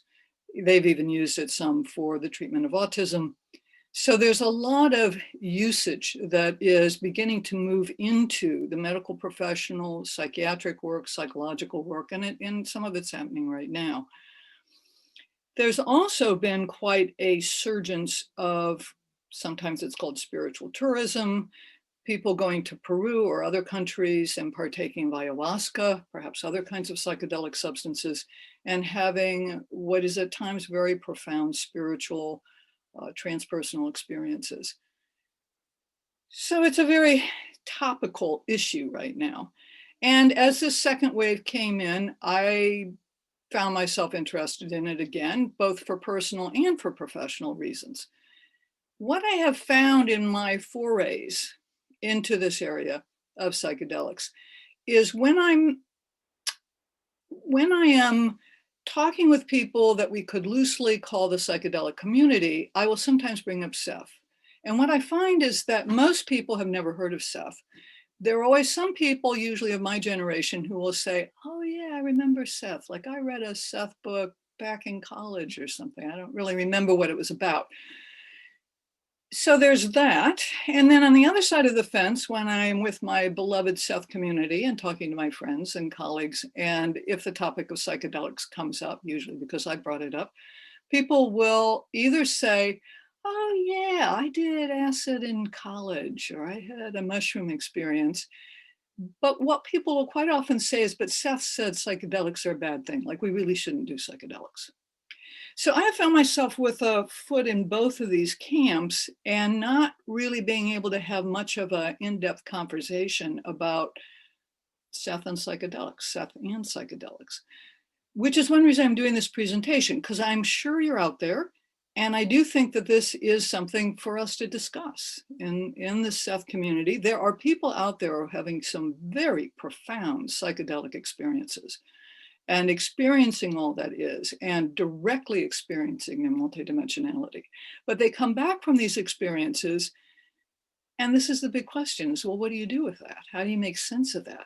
Some of those people may have religious or philosophical connections, Buddhist, what have you. There are ways to make sense of that. Some of them may be working with a therapist. Others may have an affinity for certain indigenous cultures. But a lot of people don't have a whole lot to hang it on. And that's where I'm looking at some 46 volumes plus of Seth material, thinking, you know, some of this material can maybe help you with a bit of that. That then is the vein in which I am going to be presenting what Seth actually did say about psychedelics. I have to have a slight caveat, which is I have not read page for page all of the Seth material. I've read a great deal of it. But there may be some things I missed, and I certainly welcome any input on what I may have missed on this topic. But I will be showing ways that Seth was certainly cautioning us and giving us some warnings about psychedelics. But on the other hand, he was also giving us some specific recommendations if we were going to do them. And I'll share more of that with you shortly. But first, let me define my terms. Psychedelic. The word has two parts to it. Psyche translates, based on its Greek roots, to soul. Delic means to manifest or to reveal. So we are talking about experiences And sometimes substances can evoke these experiences, which are soul revealing. They are soul manifesting. This is not an ordinary experience. And you know it if you have it. Nothing is routine about it. There is an experience beyond the usual sense of self that goes into a psychedelic experience. Now, there has been a further clarification with the term entheogenic or entheogens. And that word translates essentially as becoming the divine within. And some people really want to make that distinction because there are psychedelics that will give you a very powerful hallucinogenic experience, but they may or may not really connect you to the divine within, the inner self, the spirit realm.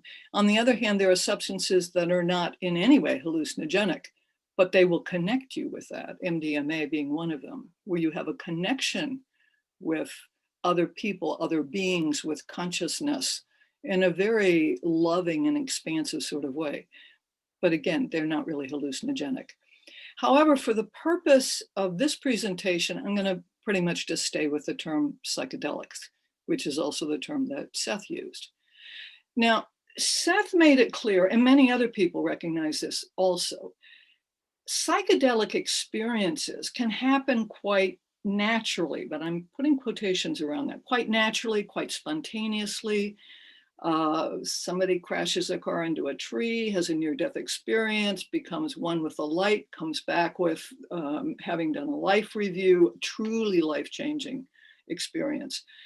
Somebody else might have an experience like that during childbirth or even during a sports performance or sexuality. Sexual experiences can bring psychedelic experiences on, or sometimes people deliberately fast or do drumming or dancing or have other ways which will produce these psychedelic experiences. So we'll put that on one side of the fence. On the other side, of course, are certain chemicals either concocted in the laboratory or embedded in plants as a plant medicine that can induce these experiences. Again, for the purpose of this talk, however, we're going to be looking at the drug-based psychedelic experiences, unless I'm saying otherwise. And Seth also makes it very clear that there are really times that he's referring to non-drug experiences and times he's talking about drug experiences. So the quotations that I'm mainly going to be sharing with you is Seth talking about drug-induced psychedelic experiences. And one more thing I want to say in terms of natural versus, quote, not natural experiences, it behooves us to just step back a little bit and to perhaps look at our own biases, which is, okay, wait a minute, you crash your car into a tree, or you fast for 6 weeks, or you participate in a Sundance ceremony where you are strung up by your pectoral muscles or some other ordeal, physical ordeal, and you have a psychedelic experience and that's natural, but you eat a mushroom out of the ground and that isn't. So we might want to just kind of keep that in mind as we're moving forward.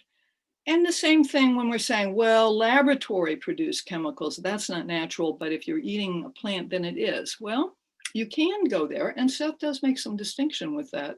But on the other hand, we're still talking about molecular compounds, chemical compounds, and the effect that it has on the brain. And it can sometimes be questionable about how much difference there is. Okay, leaving that though.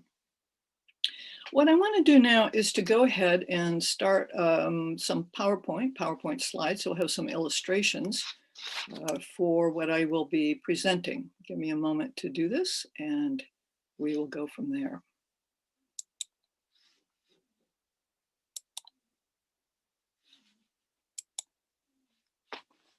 All right.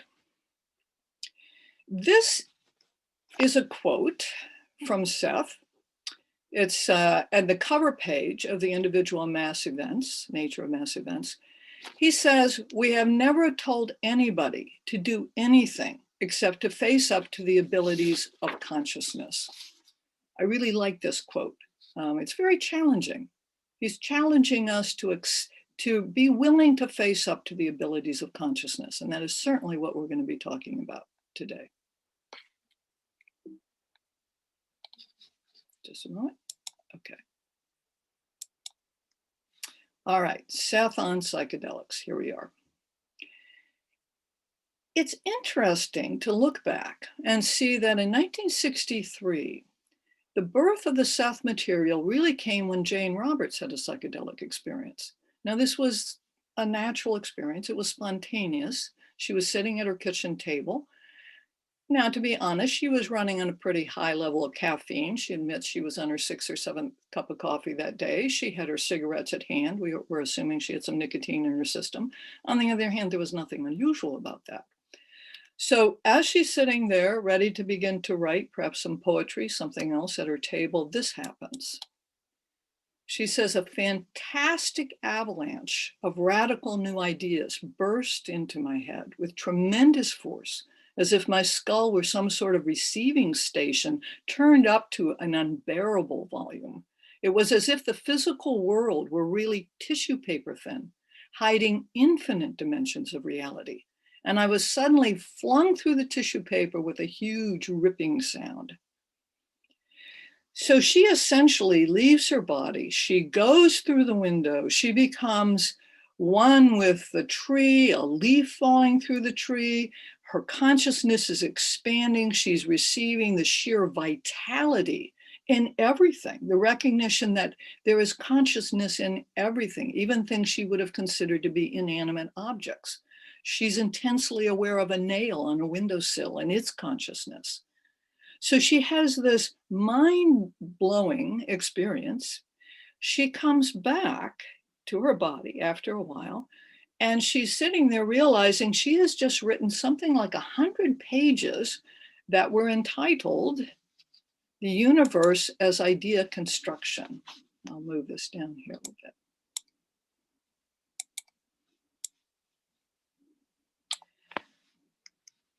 So among many things that were written in the 100 pages are some of this. We are individualized portions of energy, materialized within physical existence to learn to form ideas from energy and make them physical. This is idea construction. The physical representation of idea permits us to learn the difference between the I who thinks and the thought. We learn the power and effects of ideas by changing them into physical realities. And we learn responsibility in the use of creative energy. So we have right here the heartbeat of what is later to become the Seth material, and the way that we are creating our own reality, but we can become more aware of kind of who's the I that's doing it and how we do it. To make a long story short, she and her husband began to experiment with the Ouija board. Seth began to come through quite directly. Jane developed a masterful skill, probably one of the greatest and last of the full trance mediums, that allowed Seth to come through with highly complex material and also specific exercise and guidance for us. This included then things that Seth had to say about the psychedelic experience. Again, this is kind of in the 1960s, approaching the 70s. He said that I am not denying that the drug experience, meaning the psychedelic experience, can be excellent. One of his sayings, this kind of came, he's acknowledging that the non-drug psychedelic experiences are incredibly important. And, let's not try to evade this. I mean, Seth was fully behind people having non-drug psychedelic experiences and expanding their consciousness and having direct experience of who they are and their transpersonal and multidimensional selves. But he's also acknowledging that the drug experience has its place. Another quote from Seth. This is from the early sessions. That's what ES means, early sessions, volume 7. A lot in this volume, by the way.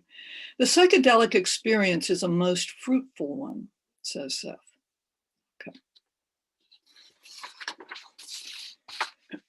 Okay.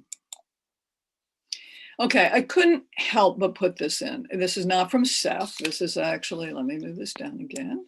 It's not from Seth. This is actually from the Beckley Foundation website. What you're seeing here to the right, this is after a treatment of LSD, what happened to someone's neurons. And what you're seeing are these dendritic spines that had developed on the neurons. We see some under the influence of DMT, some under DOI, which is also a psychedelic lesser known one. It's based on amphetamine, but it's truly a psychedelic. I don't technically know what VEH is.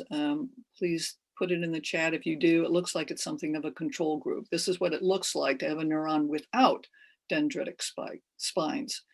And by the way, people who have serious psychiatric disorders, they have found that these dendritic spikes tend to diminish, and that is not a good thing.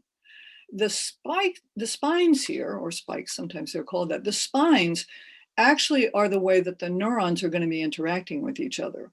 So essentially, the more you have these dendritic spines, this is what lends itself to greater brain plasticity. The more brain plasticity we have, in general, the more creative we can be, the better problem solvers we are, the better our brains are going to function. So it's a good thing. And this is one of the things that, that research has been finding. So some advantages, even neurologically speaking, to the proper use of psychedelics. But let's get into how Seth is helping us to make sense of what's happening with psychedelics.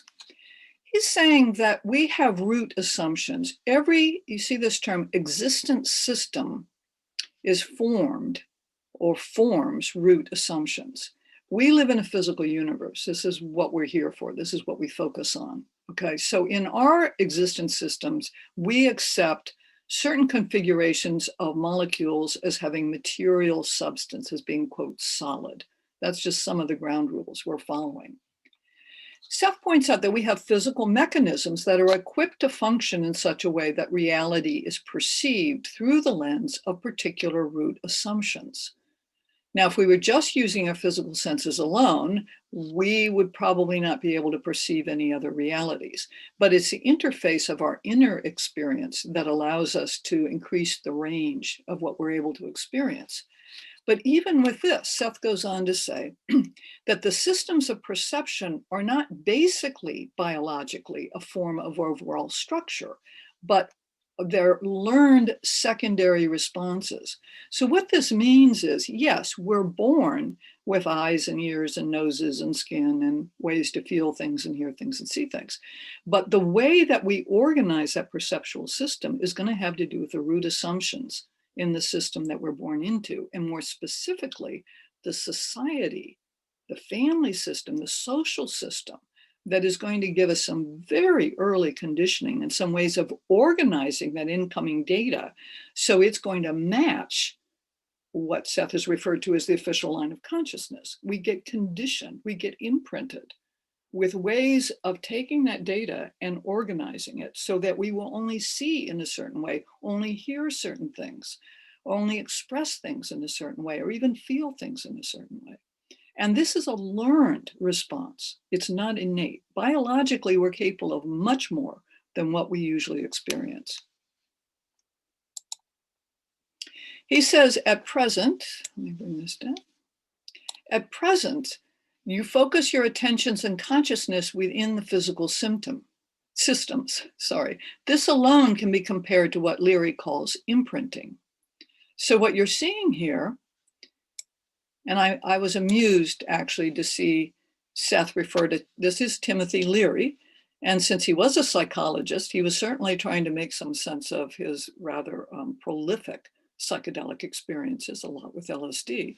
And you can see an image of this, right? A representation of this. Here we have sort of the map, okay? Here's the imprinting that goes on top of what's actually happening neurologically. We can imagine then with the help of a psychedelic, it's going more directly into what that experience is. And as it were, the imprinting lifts somewhat. And this is what Seth says. Move this down here. The imprinting simply involves an adjustment whereby consciousness is attuned to a particular station, so to speak. The consciousness so attuned, however, is only a small portion of the individual's total consciousness. In your system, it's now fashionable to refer to this as an ego. So let's pause for a moment. So this imprinting is exactly what helps us to form an identity that in turn becomes our ego. It becomes the I of I in the way that we usually mean it, so that it can mediate between our internal experience and what's happening externally. So the imprinting and the ego kind of go hand in glove. Now, Seth says that with LSD and similar drugs, that they can, to some extent, lift the imprinting process, though never completely. So this is one of the things that psychedelic drugs will do, is they will separate these and kind of get that conditioned response off. This also, by the way, matches the kind of neurological research that is being done with what happens to the brain when somebody's on psychedelics. And they can see ways that the brain is changing. So it does not allow it to function in the same way, using the same kind of, let's say, parts of both the thalamus, the prefrontal cortex, other areas of the brain that help us to navigate our day-to-day life and do our usual decision making.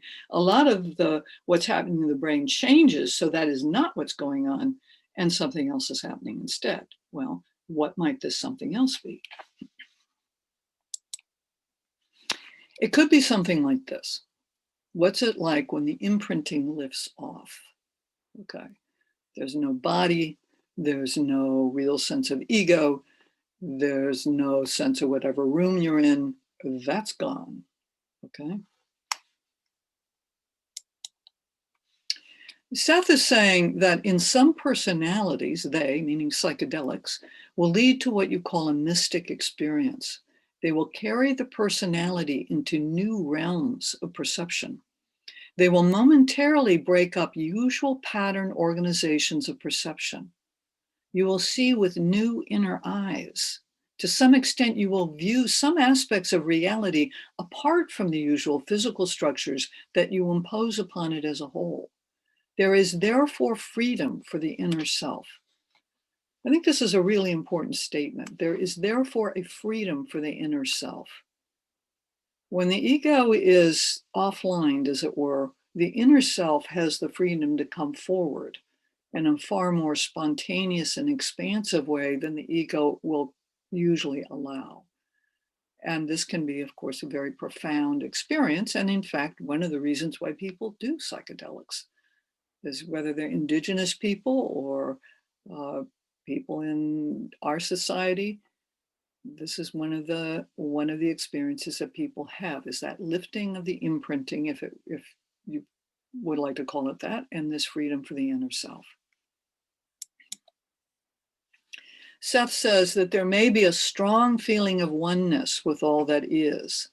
This, of course, is much to those who have been primarily ego-oriented. And it represents a meaningful breakthrough that can indeed provide the opportunity and impetus for a far more fulfilling earthly existence. So I'm going to pause here for a moment because this is really important. This is one reason why in the Johns Hopkins research study using psilocybin, people rated that experience as being in the top 5 most meaningful experiences they'd had in their entire lives. Now, admittedly, these treatments were done very carefully. They were guided, people were prepared, set and setting is extremely important. But these are the kind of experiences that last people a lifelong, for their entire life. It's that meaningful.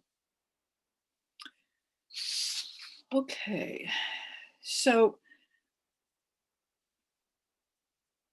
with that, I think I'm going to put on pause, kind of, this is all the good news, okay? All kind of the good news about psychedelics. All right, now let's see what else Seth had to say. Because I'm sure some of you who have been longtime Seth readers have been sitting there going, I know Seth said it wasn't good to take psychedelics. I remember reading that, okay? This is probably where you have come to that conclusion. It's in chapter 10. It's in the nature of personal reality. And this is a particular chapter. For most of us, this would have been our first exposure to what Seth had to say about psychedelics, because the early sessions had not been published at that point. It begins with the story of a young man who was an assistant to a famous doctor. Would that we knew who that doctor was. And he had written and requested a session from Jane and from Seth, basically, and he showed up their doorstep a few evenings ago. So this fellow had been an assistant to this doctor. The fellow had his own kind of neurotic problems. The doctor presumably was a psychiatrist. And so he'd been treating this young fellow with LSD using small doses and then gradually increasing them. And the more the LSD dosage was increased, the more anxious and frightened this young man became. And as he became more frightened, the psychiatrist, I'm assuming, recommended that he take an even more massive dose, and this would allow him to confront his fear and to work through it. So they did that, but the fellow had such a shattering experience. He came back deeply shaken, also with definite doubts about whether LSD therapy was for him, and he wanted to know Seth's opinion about it. So chapter 10 contains a lot of what Seth has to say to this young man and has to say with other people who are taking, quote, massive doses of LSD, which of course was occurring, especially at that time. All right. So Seth says this: in therapy using massive doses of LSD, a condition of chemically enforced insanity takes place. By insanity, I mean a situation in which the conscious mind is forced into a state of powerlessness. There is a literal assault made not only upon the psyche, but upon the organizational framework that makes it possible for you to exist rationally in the world that you know. Okay, I mean, this is a serious concern, right? Now, one thing I want to draw your attention to is his term massive doses. And this is what he is using throughout the chapter. If you reread the chapter, you will see this. He's consistently saying massive doses. He even has Rob underline the term massive in places. So he's emphasizing this. So this becomes part of the picture. This is also was happening at the time in the 1960s. There were doctors, psychiatrists that were doing this kind of LSD therapy where the point was to essentially kill the ego, get rid of the ego. And in getting rid of the ego, there's a kind of psychoanalytic basis for it. If we can just get rid of all the defense mechanisms and all that conditioning and all the childhood messages that somebody has received, we can somehow release, free the true inner person. And this was a model that was being used at that time. There was one doctor who would have group sessions, and not just LSD, but proliferation of other forms of psychedelics, high doses, exposing people to pictures of violence, explicit sexual activity, other things, films of their childhood, to help people go through a very deeply cathartic process in an effort, as it were, to get in touch with their real self. And I'm sure there are some people who had some very beneficial experiences as a result of that. I'm also sure there are some people that came out of that pretty shaky. And this is what Seth is saying. It's not a good idea to try to kill your ego, because the thing is, first of all, you got to have an ego if you're going to function in the physical world, as he's saying here. You have to have some way of navigating, and that's the ego's job. So if you kill one ego, you're just going to create another one. Only that one's going to be a lot shakier because it knows what happened to the previous ego. I'm thinking it's a little like becoming the next wife of Henry VIII. The good news is you're the Queen of England. The bad news is you know what happened to the other queen. So it's not a good idea to do that. This is one reason to understand what Seth is saying in chapter 10. You have to really read what he's talking about and take it in the context in which he's discussing that. Now, I'm going to divert this a little bit, but it's on this topic of insanity. So I want to go to this. This was in an early session, volume 7 again. He talks about insanity. Okay, this is regular, ordinary insanity. And he's saying how this sometimes is merely the result of a strange situation in which certain individuals use the ordinarily dormant portions of the brain as well as, or sometimes largely in place of, the recognized portions. The perception of reality is therefore largely alien to society. And then what he's saying is that for these individuals, which by the way really matches our growing understanding of what is really increasingly being viewed as a neurodiversity, that all brains are not created the same. And some people that might be on the spectrum of autism or might be diagnosed with schizophrenia, they really have brains and perceptual systems that operate in a different way. It's not pathology, it's not a disease, it's just how their brains operate.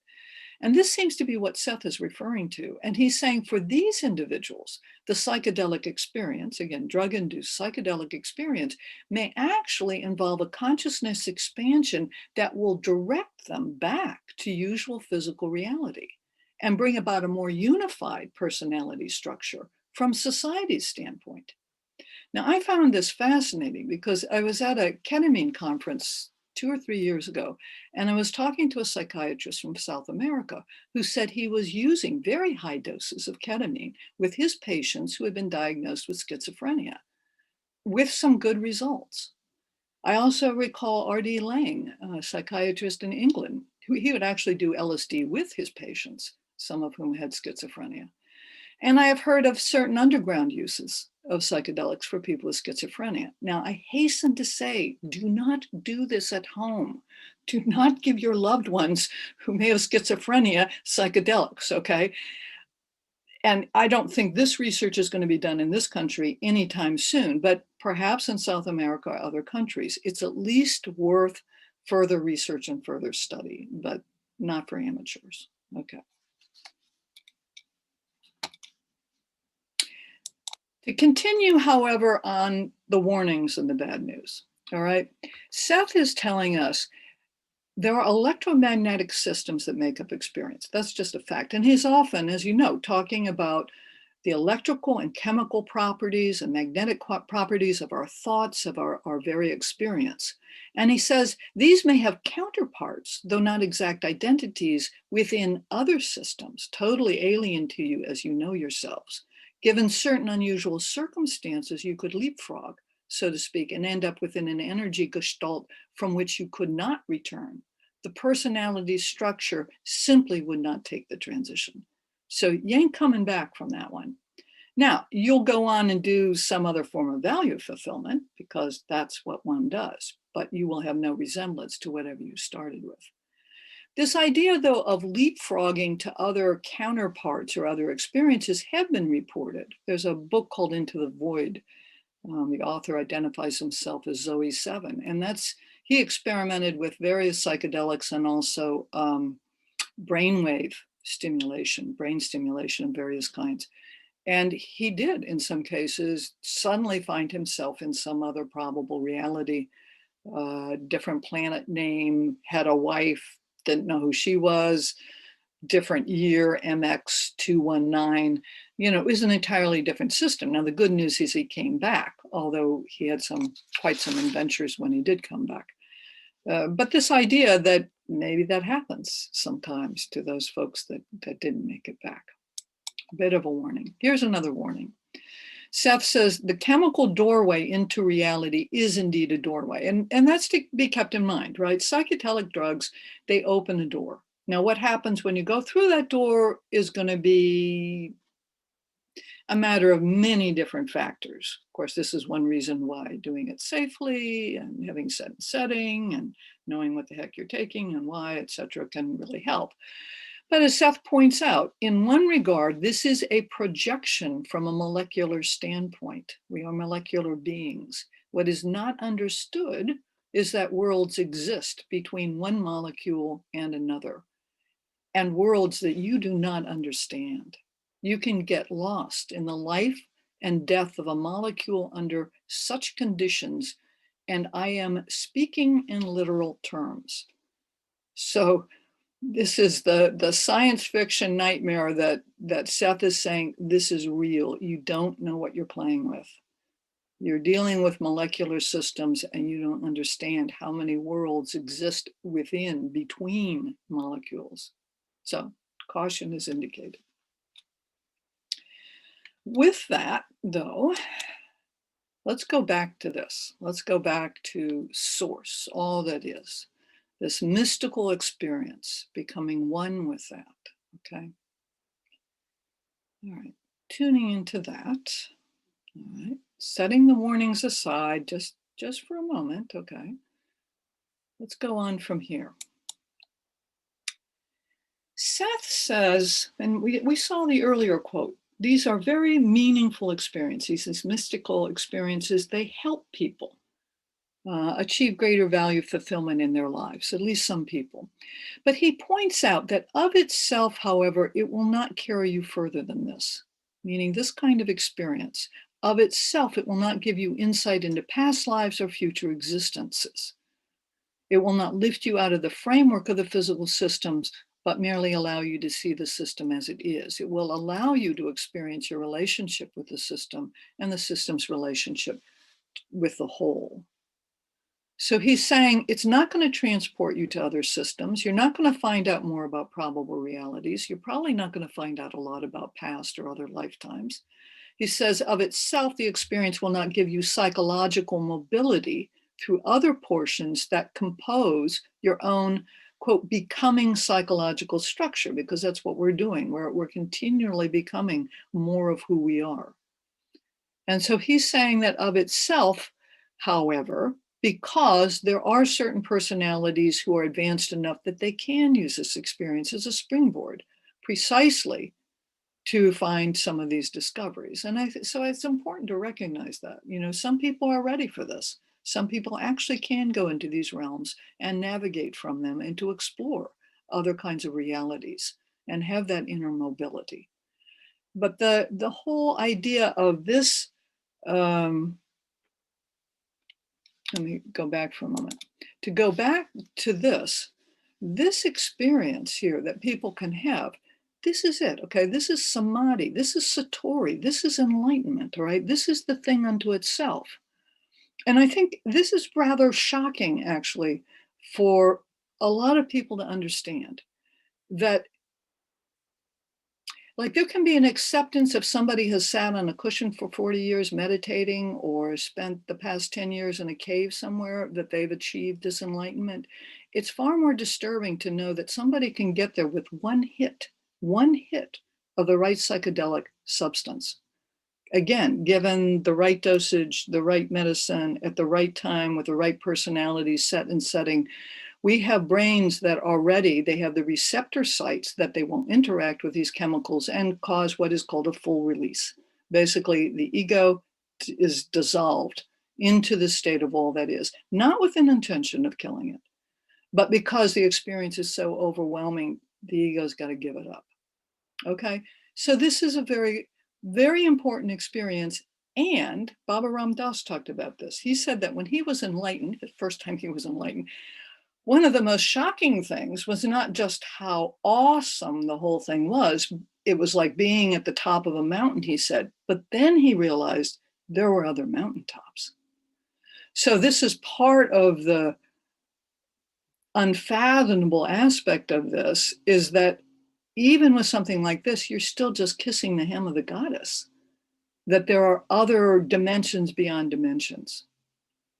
And as Seth is saying, the experience itself isn't going to tell you who you were in a past life, if that's what you want to know, or how you operate probable realities. It's not going to give you that information. Okay. So that's where we go into this idea of training. So Seth is saying the psychedelic experience is primarily an expansion of consciousness. Now that implies inner mobility. Okay. If you're expanded, then you've got more room to go. And he's saying with some training and some direction can be given so that the information can be effectively used by the normal waking personality. And with these training, these experiences will lead you to other portions of your own entity. This is rather important. So psychedelic experiences with training, with direction, can help us navigate and learn other aspects of our being. However, so can non-drug induced psychedelic experiences and other ways we can get into this territory also in addition. He says, so the personality with this training becomes aware of parts that deal with other dimensions. It learns to manipulate with other root assumptions other than the physical-based ones. The mobility experience automatically adds to value fulfillment. It's inherently value fulfilling. And you can even achieve memory of past lives under some circumstances. Now, what I will say though, and this again speaks to what Seth is saying, my own experience and what I have reported by other people is a lot of times you can have a much more coherent and even meaningful past life experience, not by using psychedelics, but by using hypnosis. So there are other ways, or sometimes other ways through dreams that you may have access to that information. So again, psychedelics may or may not be what you want to use in order to do your training or your exploration. However, if you're going to be using psychedelics, Seth has some very down-to-earth practical advice. And this is for, most of this is for drug experience, but also fits non-drug experiences. He says psychedelics, and I think he does mean the drugs here, disturb the nitrogen balance. And so he recommends that you don't eat nuts within about 10 hours of the drug experience. And that if you do, this imbalance can cause undue flashbacks, even when you haven't had the drug. So he warned people about that. He recommended taking a small dose of salt, just regular salt, because it stabilizes the consciousness. If you're going to be lying down, he recommends this north-south position, which he also recommends for sleep. Certainly if you're going to be doing some kind of out-of-body work, good to be lined up, that north-south axis. Full moon, most beneficial. Rainy weather helps.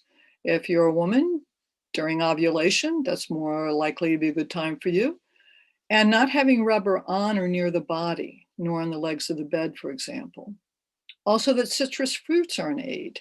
And acid here has electrical properties that help. And of course, that's interesting. LSD voyagers long ago found that orange juice could really help them to kind of ground or modulate the experience somewhat. And he says aspirin is a detriment. So that's it in terms of Seth's advice, specific advice with psychedelics. He says, on other terms, psychedelic experience, with or without drugs, of course, enlarges the range of electromagnetic realities that you perceive. Now, this is important, I think. These ranges, once opened up, then do not entirely close up to you. It becomes easier for you in your future to receive within them. And this is another reason why people who do psychedelics, Ram Dass had this line, when you've got the message, you can hang up the phone. And this is one of the experiences that people who've done psychedelics will say. They kind of got the message. So really, it's about how do they now use their increased sensitivity and knowledge to explore and to attain these states without the use of the chemicals or the drugs. And there are multiple ways to do that. But it's a little easier to find your way there if you've already been there. And he says a disciplined but intuitive ego then becomes a necessity in order that such new experience may be brought under useful control in your terms. The ego becomes more necessary, not less, because the ego is then what is going to synthesize the gained experience in recognizable terms without your system. So the ego, Seth makes it very clear, you don't want to do anything without the ego's permission because you'll get a backlash from it. But if you allow it to come along for the ride, not to dominate it, but to kind of sit in a corner, then it actually can be helping to integrate the experience as you go along. I see this also with hypnosis. It's like the conscious mind actually is staying there, but you kind of learn to put it out over there in the corner, the ordinary conscious mind, and allow yourself to have the experience. And this is where Seth is saying, not massive doses. Don't do that. Let your ego come along for the ride. Okay. And he goes on, he says, it goes without saying that in our methods, the ego is changed rather completely, but gradually in many cases, and only through its own willingness to do so. Now here, what he means by our methods is reading the Seth books, all the different exercises and things that he's suggesting people do, follow your dreams, do side time, to mention just a couple. And though he's saying then that the ego can come to a place through these various methods, psychedelics also on the table, but it sees its identity as part of the inner self. Therefore, basically has no need to fight the inner self, since it knows its survival is dependent on this inner framework. This is about helping the ego develop flexibility. It's yoga for the ego, where it realizes it's not going to be annihilated We need it, we love it, we want it to be there, but we don't always want it driving the car. In fact, sometimes if we're going to have a good experience, we need to be able to park the car and get out of it. And we do that every night, actually. So it's something the ego is already used to doing. So once the ego actually realizes it doesn't have to do anything by itself, it's got a lot of support system. And that actually calms the ego down. It's not the ego's job to figure out the meaning of our life. Those things come from the inner self. They come from other parts of ourself. It doesn't come from the ego. So there's a way the ego can actually calm down when we know we're not fighting. This isn't an arm wrestling match. Seth goes on to say, in other words, portions of the inner self have joined the strictly egotistical functions. The ego in such cases is so attuned, it becomes almost something else. We are coming here toward a definition of illumination, a word Seth is quite fond of. An illumination in psychic terms. The ego is not banished. It joins with portions of the inner self, previously unconscious, and illuminates the whole personality. So I will really say that I think this is where Seth is talking about this evolution of the ego, that psychedelic experiences are one of the ways, and working with our inner mind, that the ego begins to change what it is because it is joined by the aspects of the inner self. I'll move this up again. This is where Seth's saying the ego, it's no longer primarily physically oriented.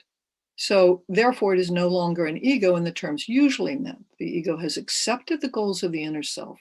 Its identity is already changed so that its main concern is no longer primarily with physical manipulation, but with inner growth and development. So this is part of the transformational process, however we get there, of where the ego then is joining with and working towards the same kind of value fulfillment that other portions of the self are, which has to do with inner growth and development. But then, of course, how these get translated into physical reality, into our physical lives. And that's the great work, which is one reason, as one facilitator said, we don't call it the great picnic, because it does take work to be integrating these powerful inner experiences into our outer reality. And lastly, here we have Seth saying that the ego will become resurrected. It becomes more and more a portion of the supraconsciousness. Its new function is to help direct the overall personality so that inner abilities and illuminations can also reach physical reality. This, I would suggest, is where we're going. This is exactly what we're working on. Okay, so with that, I'm going to return to this original slide that we have never told anybody to do anything except to face up to the abilities of consciousness. And with this, then, I'm hoping that this presentation will be simply a springboard for further discussion.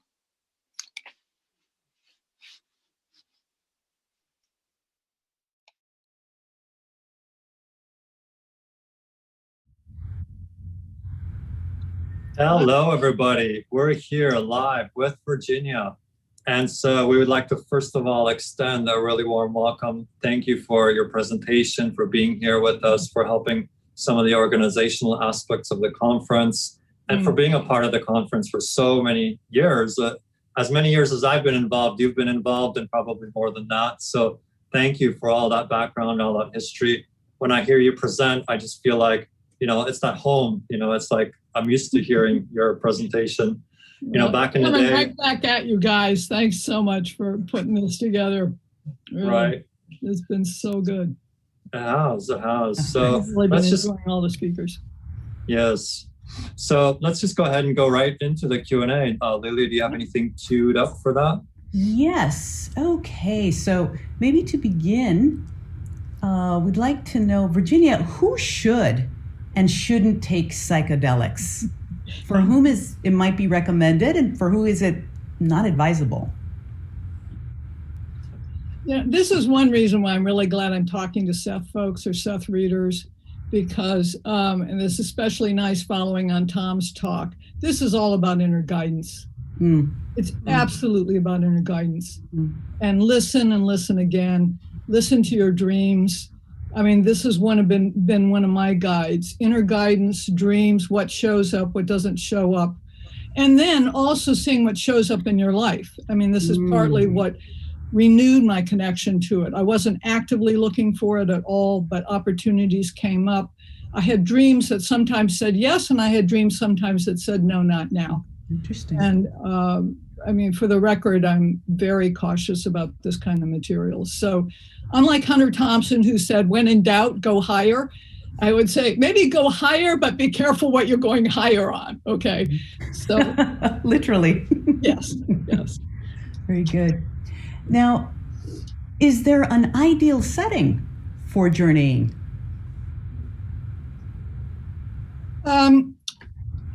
Again, this is going to be up to people's inner guidance. I'm going to refer a lot of these kind of like how-to questions. I would say one of your good sources are MAPS, the Multidisciplinary Association for Psychedelic Studies. Nice. And they've got a lot of information. And so I'd say, go to the pros and they can give you information about that. I think that really would make the most sense in regard to this.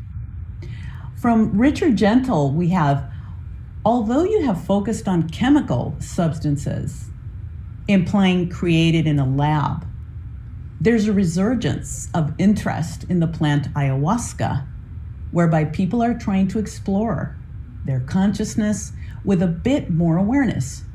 Do you have a view on ayahuasca? Well, I'm glad this question came up because I don't want people to think that I was focusing more on laboratory-produced chemicals as opposed to plant medicines.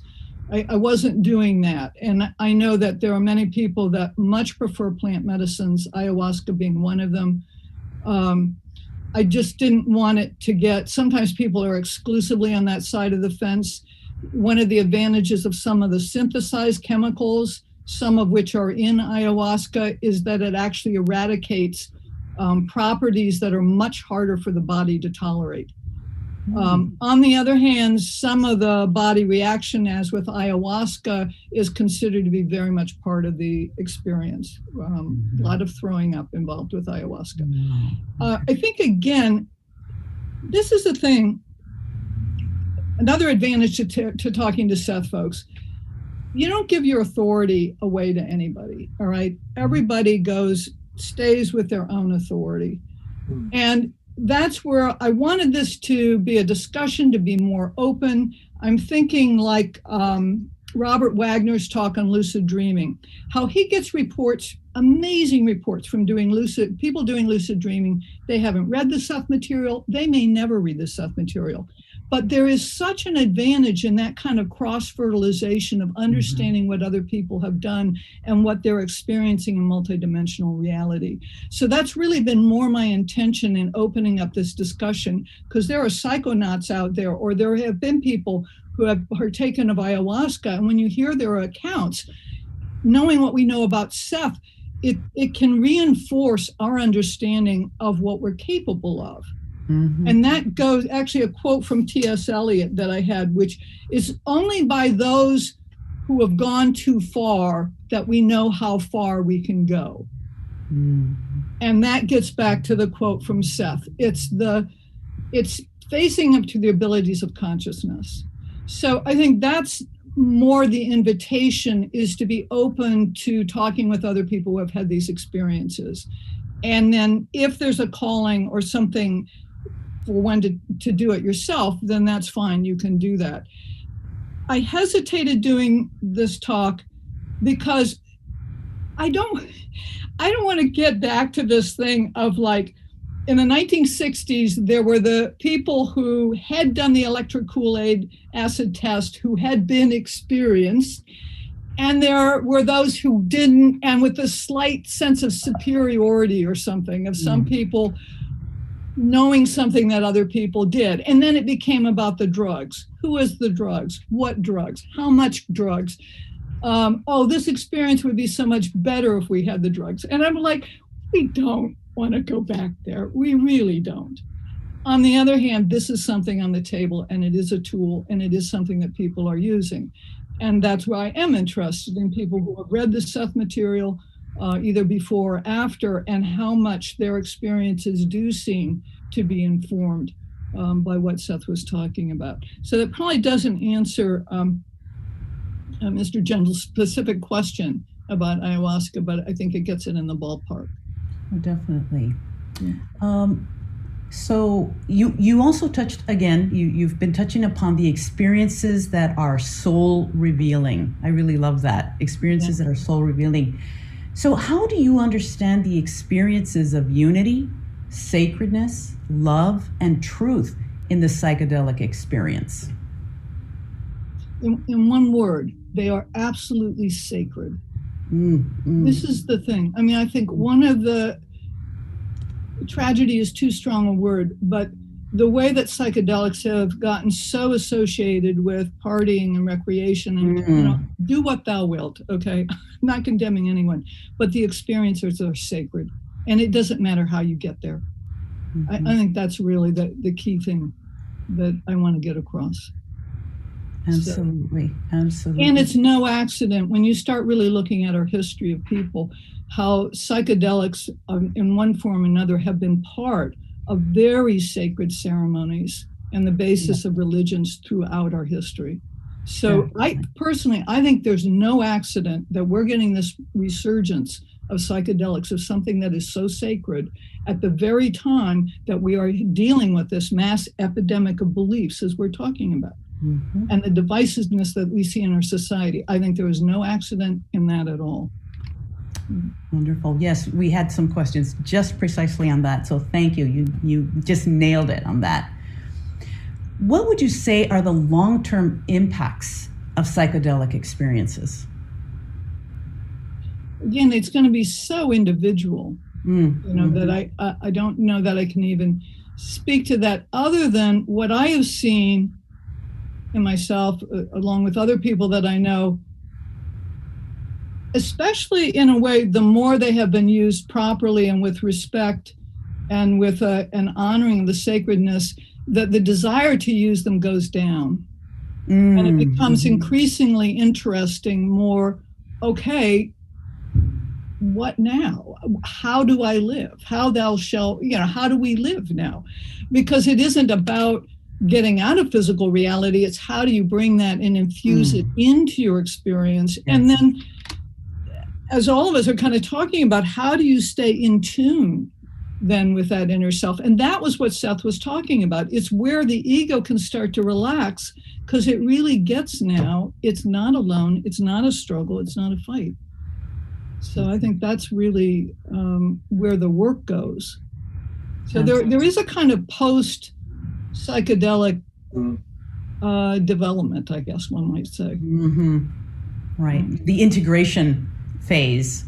Integration is where it's at. That's the name of the game. And that, again, is one reason why I would love to see, without proselytizing, but I would like to see a lot more of that Seth material going out there, because I think it can really help. Yes. One of our participants here did mention that at 17, she had taken LSD and had an experience that taught her that form was not static, and that was enough. Yeah. She never took it again.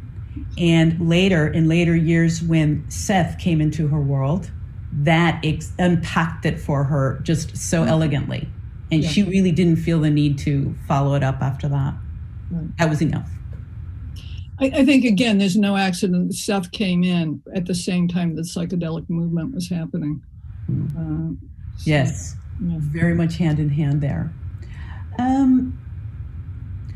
Another question here. Could you elaborate on good and bad trips and the power of thought? Sort of the quality of your thoughts and its relationship to quote unquote good and bad trips. I think that's another reason why I think Seth on psychedelics, or psychedelics on Seth, is probably going to be a lot better than on many other things. Because the one thing you're going to know is wherever you go, there you are. And whatever's happening, it's happening right now. A little lucid dreaming training can go in as well into that. And this is often what somebody who's psychedelically informed learns right off the bat, is you don't fight anything. As I heard one facilitator said, the answer to every question is yes. Even if it's a no, it's a yes to the no. So yes to the So no. that is one of the key things that one then can take back into life. It's always yes and. Yes and. So is there anything from your personal experiences, Virginia, that you feel, I mean, this is a real impact, and just for you personally as an example, just as a sharing for others, this is how it was for you and the doors that it opened for you that you'd like to share?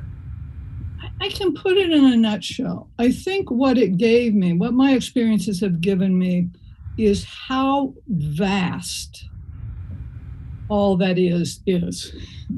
When I said it is so vast, and then to realize that the experience of which this kind of I was not there, but nonetheless, I have some recall. It is so vast, and to realize it's still just a fraction of that, and to realize that the essence is love.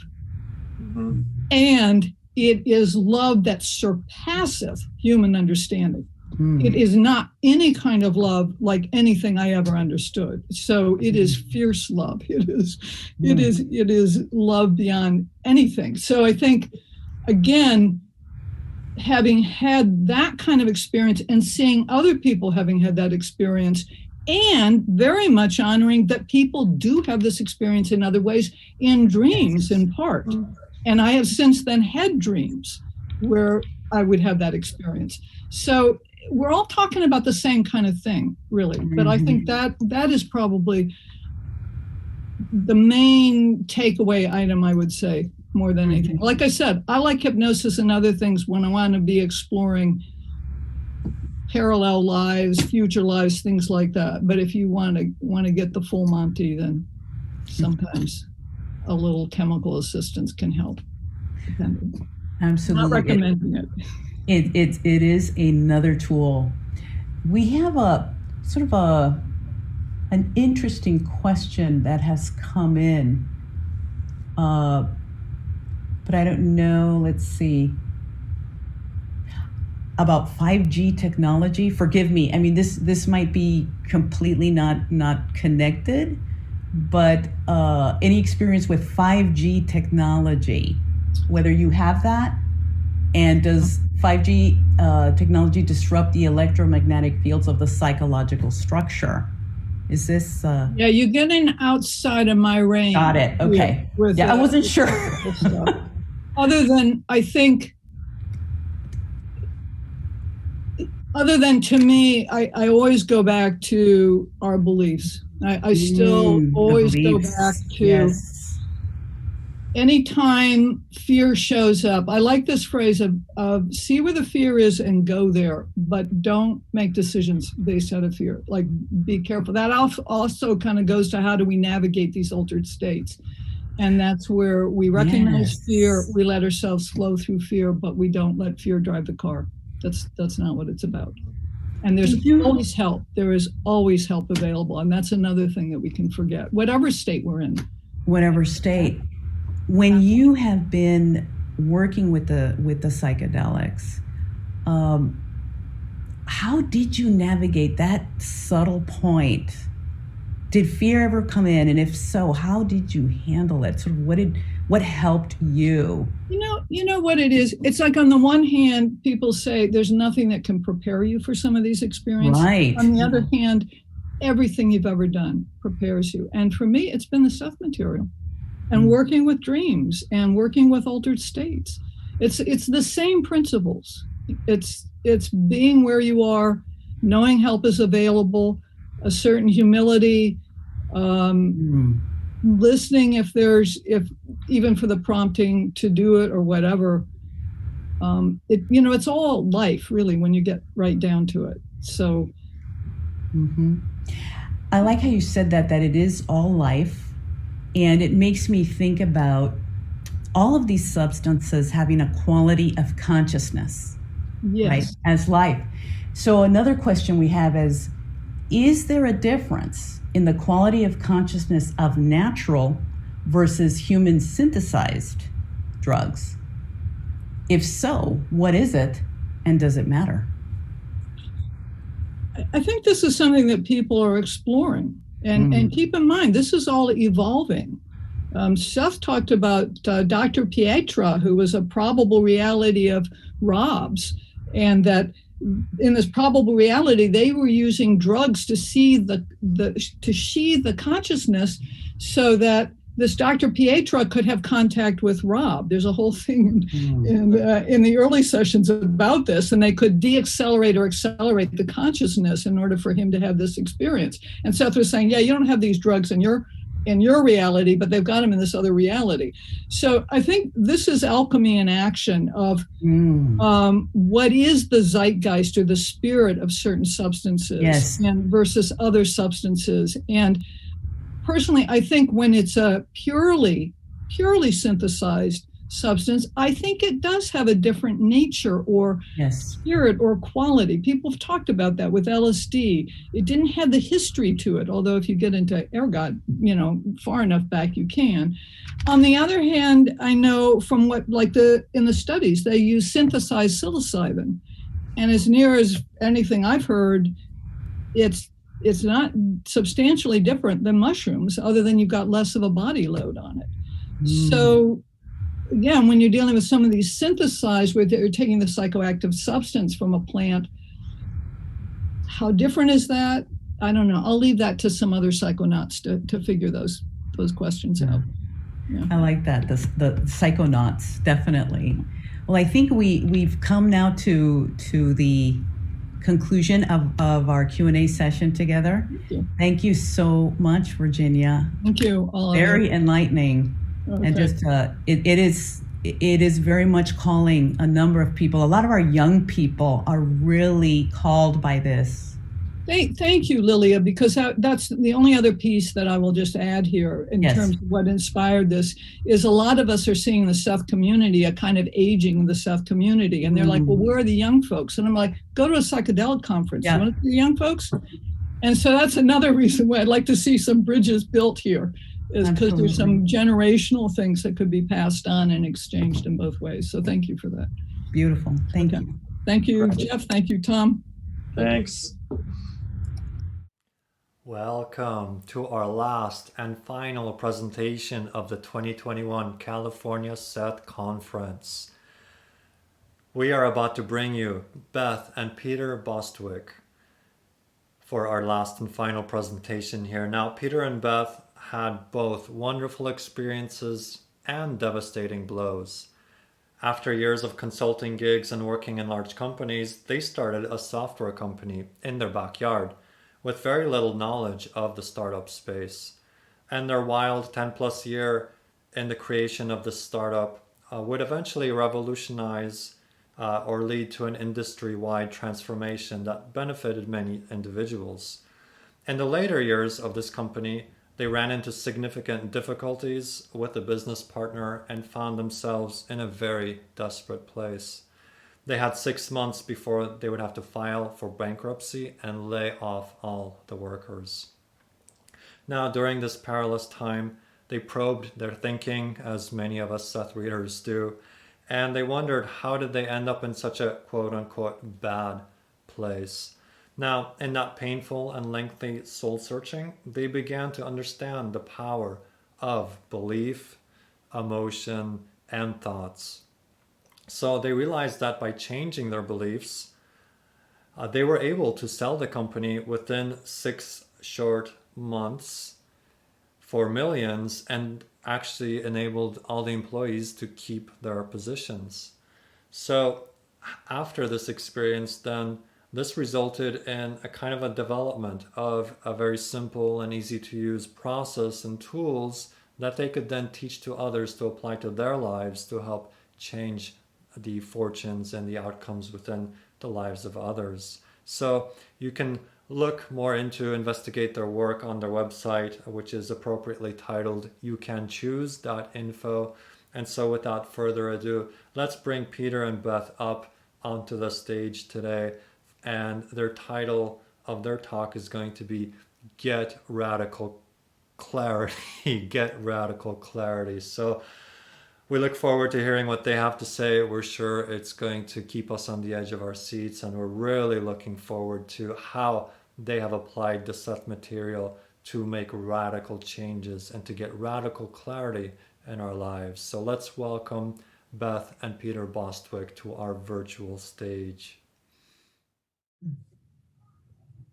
Great. Hello, everyone, and welcome to our talk on radical clarity. My name is Peter Bostwick.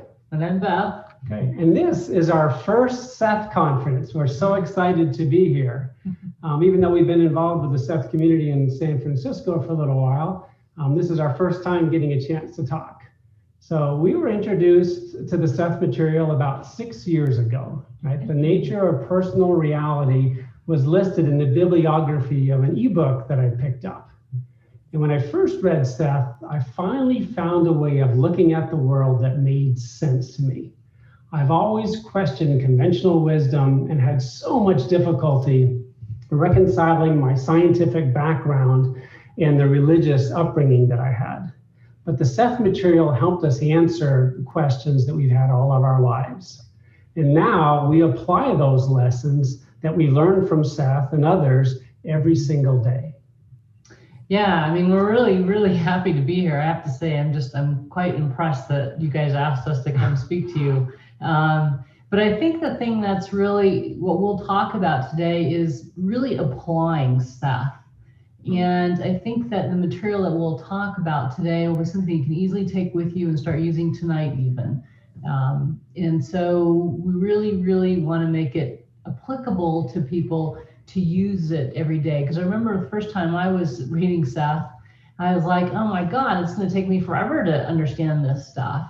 And so it took some time, but then when we started to really get, I guess, clear on it, it became much more simple. So what we would like to do right now, though, is because I know you just came out of the great presentation that Virginia gave around psychedelics and Seth, we want to go ahead and get you transitioned over, and we're going to start by setting up a moment of calm here. So I know many of you are coming from different places. If you weren't with Virginia, maybe it was into the dishwasher or doing something else like that. But what I'd like to do is have you get comfortable in your chair and sit down, put both your feet on the ground, maybe put your hands on your lap, and just close your eyes. And just breathe in deeply and let it flow out. A deep breath way down into your belly, and then let it slowly go. Breathe in slow, deep, and then let it go. One more deep breath. Breathe in and let it go. And while you're sitting there, you just move your fingers a little bit and just settle into your chair. And feel the chair supporting you, and relax. So you could just move your fingers a little more, and then we're gonna open our eyes and come on back together here. So. Great. Thank you, Beth. That's wonderful. It's amazing how powerful it is just to take a minute or two at the start of a meeting or start of a new project, so that you can become more present and become more focused on what you're going to be doing, right? So let me start off by asking a question, right? Who here would love to wake up each morning knowing exactly what you want to do and having the confidence to do it? Wouldn't that be nice? Right? So what we're going to do today is we're going to go through 3 little steps that we use on a regular basis to attract more of what we want in our life, mostly happiness and joy, because that's really what it all comes down to, and of course love, right? We're going to share those with you and give you a kind of a snippet of what we call a radical clarity approach. So amazingly, when we ask people what they want in life, we oftentimes, far too many times, get this puzzled question, and they look at us and say, well, I really don't know what I want. And so the interesting thing is most of us go through life without understanding what the answer to that question is. And even if you know the answer at one point, things change, but you have to keep asking the question. And as we go through this session today, what we'd really like you to do is to share any thoughts and comments in the chat to let us know if there's something you'd like to share and add to the conversation. But we'd really love to have you, put some stuff out there. In particular, if you could tell us a little bit about yourself. One, where you're located. I understand this is everywhere around the world, wherever you are. And then another question is, how long have you been a Seth reader? We're relatively recent Sethies. We are people who've been doing this for decades, but we are very definitely in the corner of Seth. It makes all the difference. So, let me go ahead and jump on into the next a little bit more about ourselves. Yeah, really. Is there any questions there? Anything that we should pause for here? We got Lilia that's on there. We're live, so we can actually get to respond back to questions as we go. That's right. Exactly. We haven't had any specific questions yet, so I think we can go ahead and just continue in. Okay. Oh, fantastic. Well, let's start a little bit about who we are and why we even got started with Seth. That's right. That's right. Seth came into our lives when we were in a really, really bad place. We were basically 6 months from bankruptcy with a software company we had built, and we'd spent many years working on it. So it was a pretty bad time, I guess. Dark, very dark. So Peter and I had started this particular company 12 years earlier. We had lots of employees, and we were really disrupting an industry while making a lot of money. We'd made millions of dollars, and we were honestly the quintessential Silicon Valley success story. But we were so miserable. It didn't feel like we had any direction or purpose in our lives. We didn't like ourselves, and we really didn't like each other. We were both stuck and really unhappy. And then on top of all that, our biggest customer decided they were going to leave us. So we figured really quickly we had maybe 6 months before we'd have to file for bankruptcy, let all our employees go, and just all that work we'd put in for the previous 12 years was for nothing. All our savings had been spent. So it was a really, really bad time for us. And we had decided, because there was just so much stuff in our face, that we had to get out of town. And it was right around the holidays, and we made a decision to go to New Orleans. We had some family down there, and so we went to visit them. And then we took a couple extra days to just get out of Dodge and try to figure out what to do next, because we were pretty desperate. We've been scratching for the past decade trying to get this company off the ground, and then at this point it felt like we had nothing to show for it.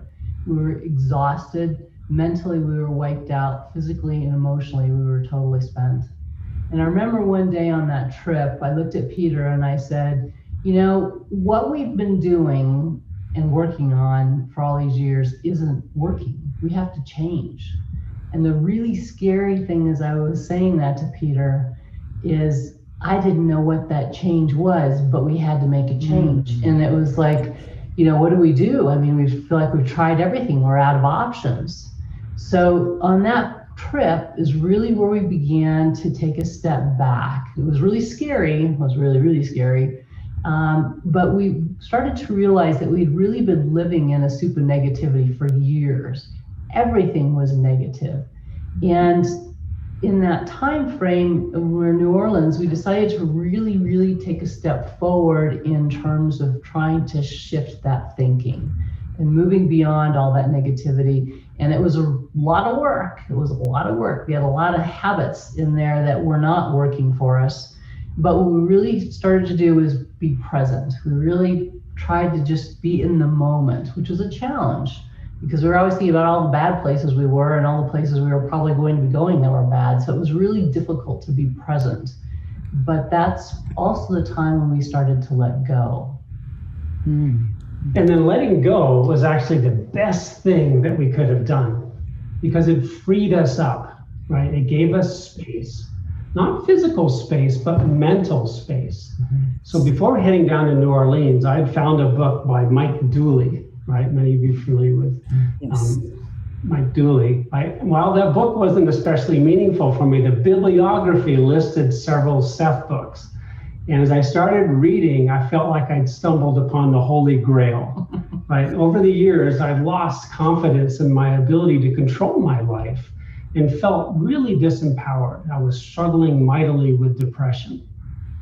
But with Seth and other speakers, I learned about the wonderful impact of our thoughts. Our thoughts, our beliefs, and our feelings, and the importance of clarity in getting what you want.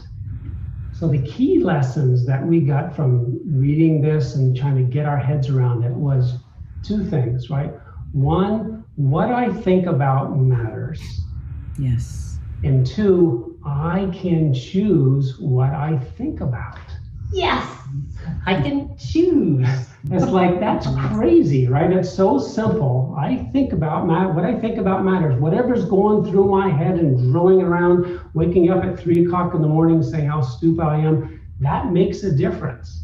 Yes. And I can choose what I think about. I can control all those thoughts, right? I can choose not to think them, I can choose to let them go.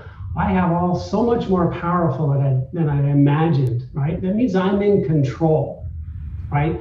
I'm not dependent on anyone else, and I can't blame anyone else.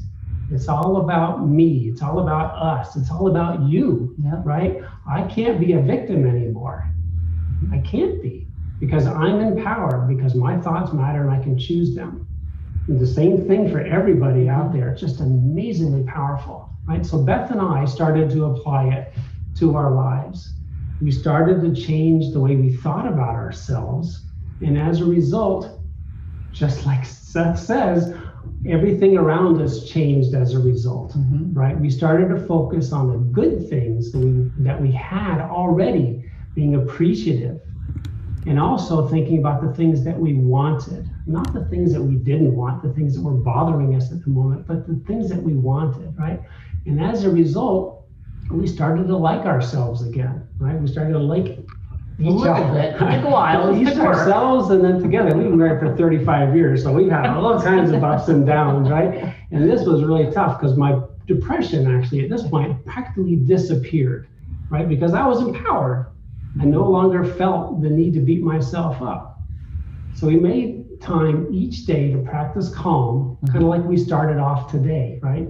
And once we did, we realized we didn't really know what we wanted.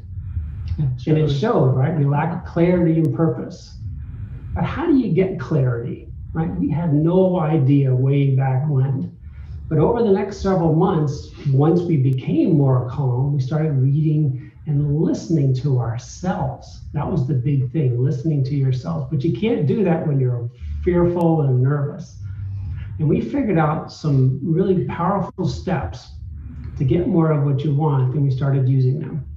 And then within 6 months, remember we had 6 months until we were going to go bankrupt, we were able to sell our company, and all of our employees kept their jobs, and things turned out amazingly wonderful, right? And today life is grand, right? We work from home, we have a wonderful place, things are just joyful, and we get a chance to talk to people like you. And we're crystal clear on what we want to do. And like I said before, we wake up every morning with an abundance of confidence that we can make it happen. Yeah. So today, what we want to do is we want to show you 3 things in particular: how to achieve a state of calm, and understand how to access that calmness whenever you need it, because life throws stuff at you. Build clarity, and how to generate more happiness and abundance in your life, because you can do it. Everybody can do this. It's all up to you. It's all about you. And then third, understand the importance of confidence to go after what it is that you really want.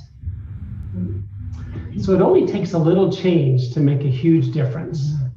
Did you know that if you were heading to Los Angeles from San Francisco and you made just a 1% shift in your trajectory, you'd either end up in Beverly Hills on Rodeo Drive or out in the middle of the ocean swimming for your life?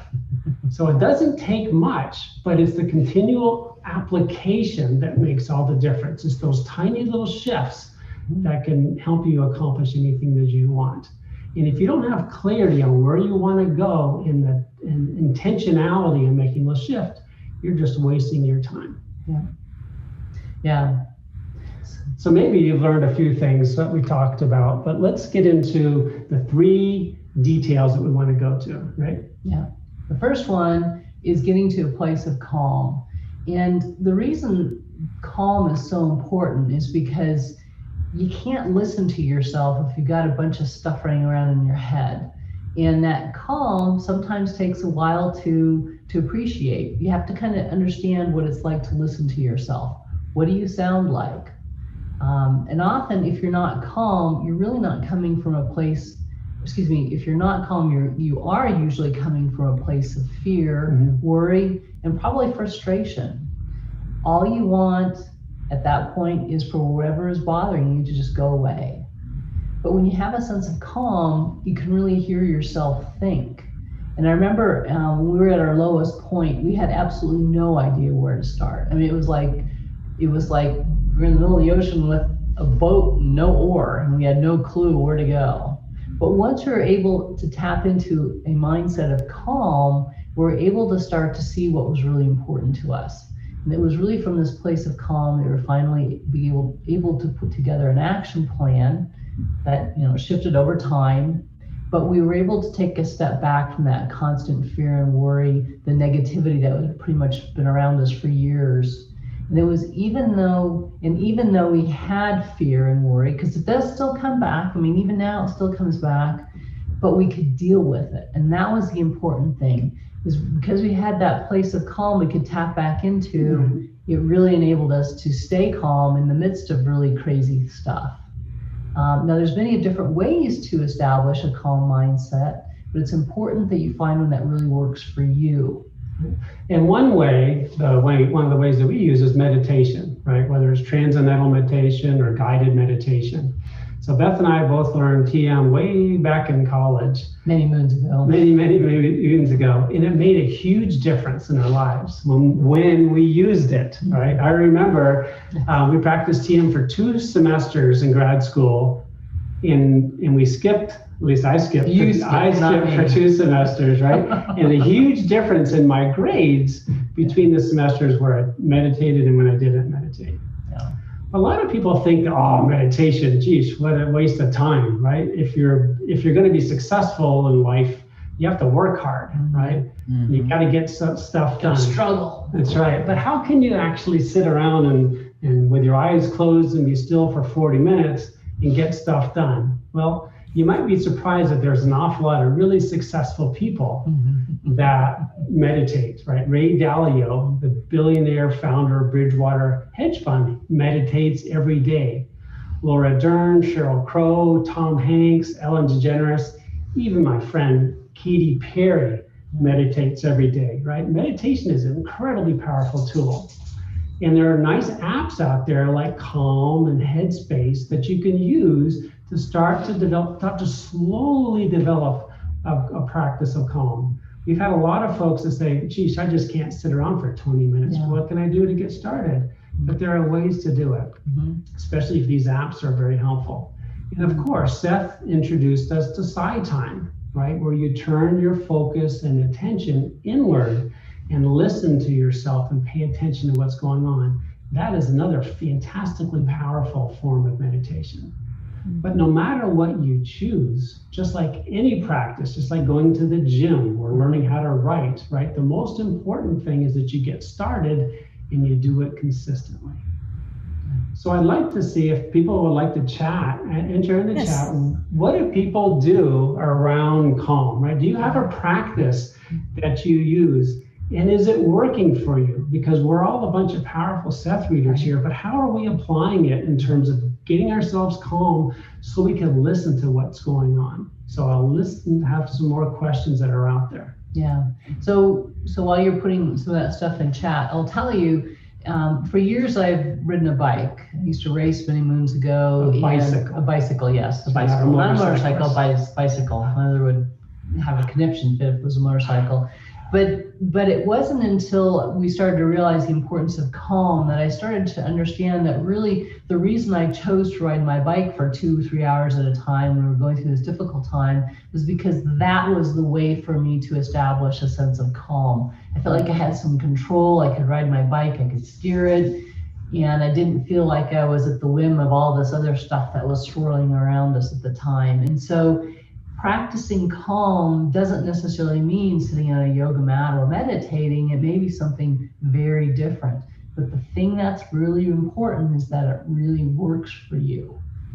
Yes. Lilia. And you do it consistently. Yes.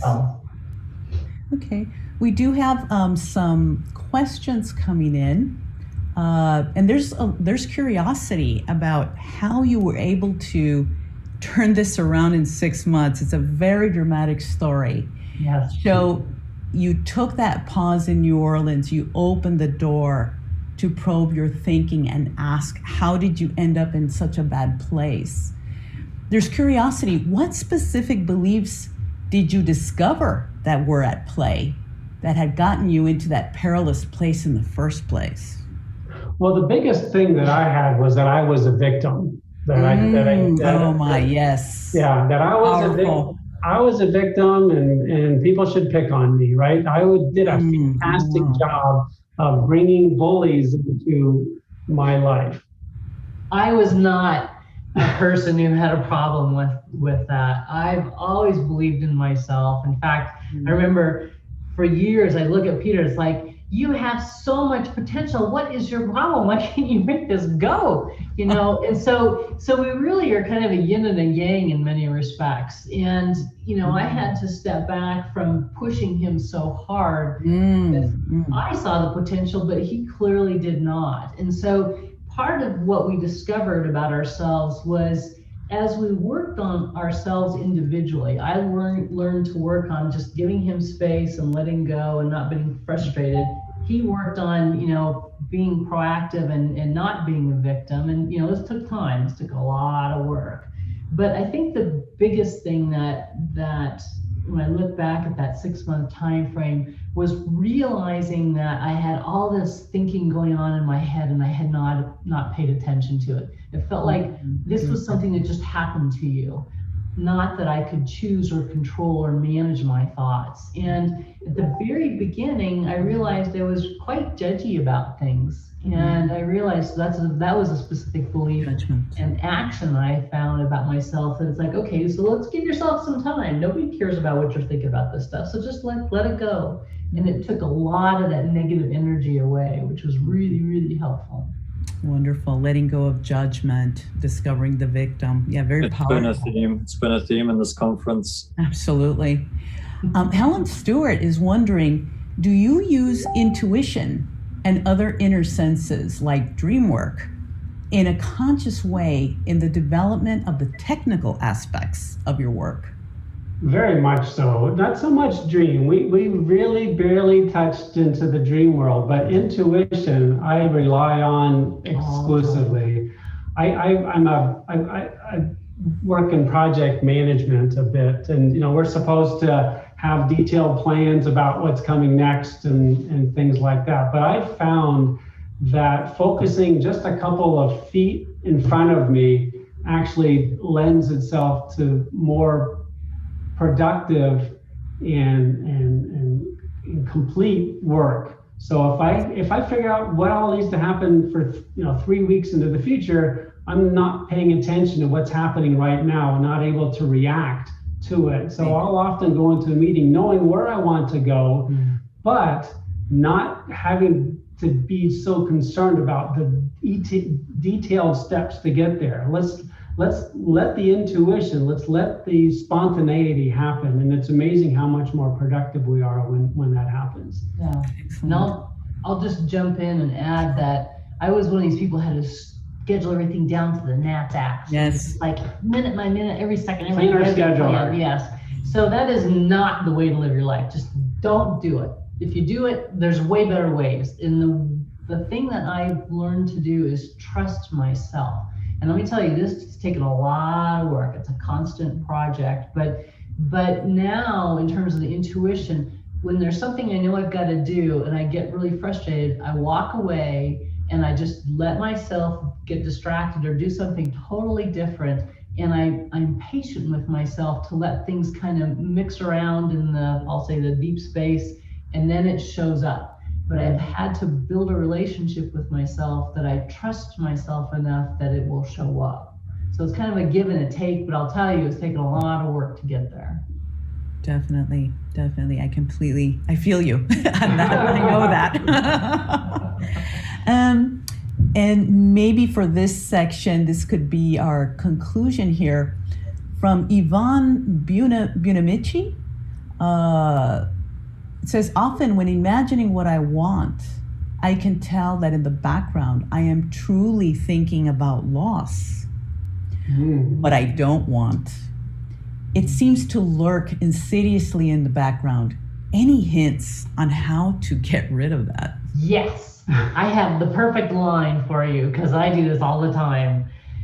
If something doesn't work the way you want it, then you let go and you say, there's something better coming. So that fear, that worry, if you have to kind of push it away a little bit. I mean, it takes a little bit of work, but when something doesn't quite work the way you want, then you just have to just say, okay, I accept it, let it go, and then know that there's something better that's going to be coming around the corner. You just can't see it yet. And that's how you build that self-trust, which then goes back to the intuition I was just talking about. So it's all connected. Wonderful. Oftentimes we're afraid to take the next step, right? We're afraid to move forward because we think we might mess up, right? We might make a wrong choice. That was one of the things that really held me back a long time back, is I was afraid I was going to make the wrong choice. And I realized over quite some time that you really don't know whether you can make the wrong choice or not. Because what is the right choice? What is the wrong choice? You just can't tell. Exactly. So I just want to interject here. Is the live feed still going out? Because I lost it like 10 minutes ago. Yeah, I don't see it either. Yeah, it's been dead. Oh, bummer.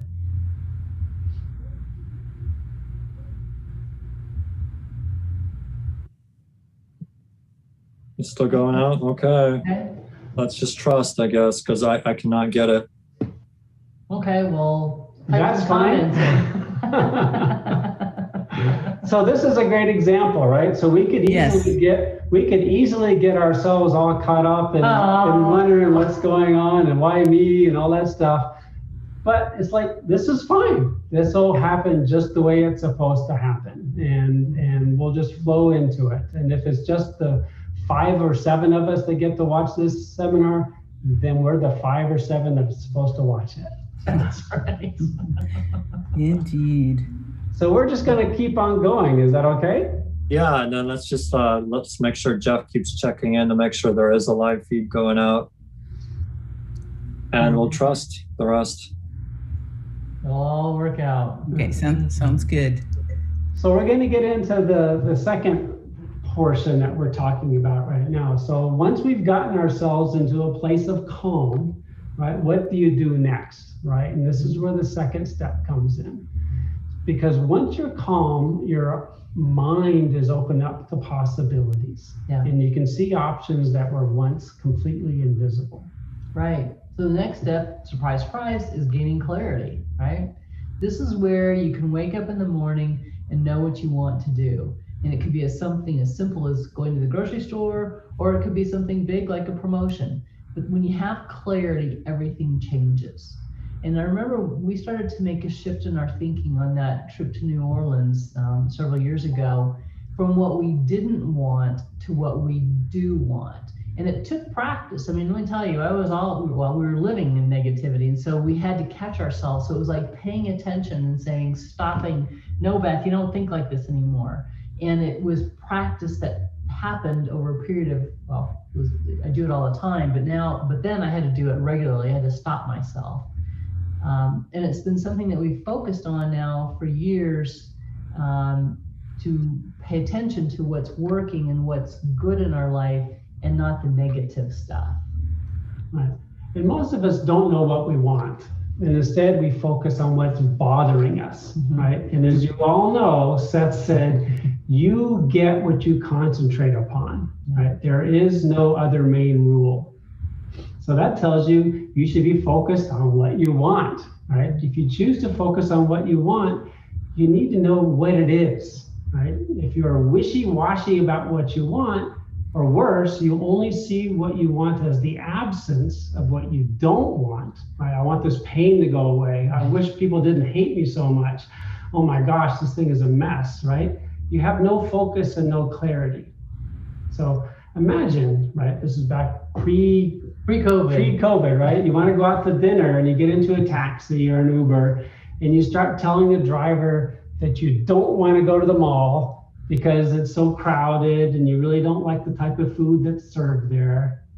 And also you don't want to go to any of those chain restaurants because the food's all the same. What's the driver going to say to you, right? You're going to say, what the heck are you talking about? Tell me where you want to go. Don't tell me where you don't want to go. But that's what a lot of us do, right? We talk about all the things, we complain about all these things. We rarely take the time to dive into the details of where we want to go, right? And what we want to do and how we want to feel, right? And this applies to the little things throughout the day and also the bigger things. So knowing what you want is so important that we want everybody to take a minute or two, just on a piece of paper or type it into something on your computer, and write down what it is that you would like, something that you would want. Because and then you can share it in chat if you like, but the thing that's important is you actually do it. So take a few minutes and write something down, and then make sure once you have it written down that you keep it front and center through your day, through your week, and you continue to refine it. You continue to think about what it is you want. And we also tell people to kind of dream, let yourself, not like serious sleep dreaming, but like daydream, I guess. And the reason that's important is because you want to tap into the feeling of what it is that you want. What's the joy? What's the happiness? What's the contentment? What's the comfortability that comes with the thing that it is that you want? Great.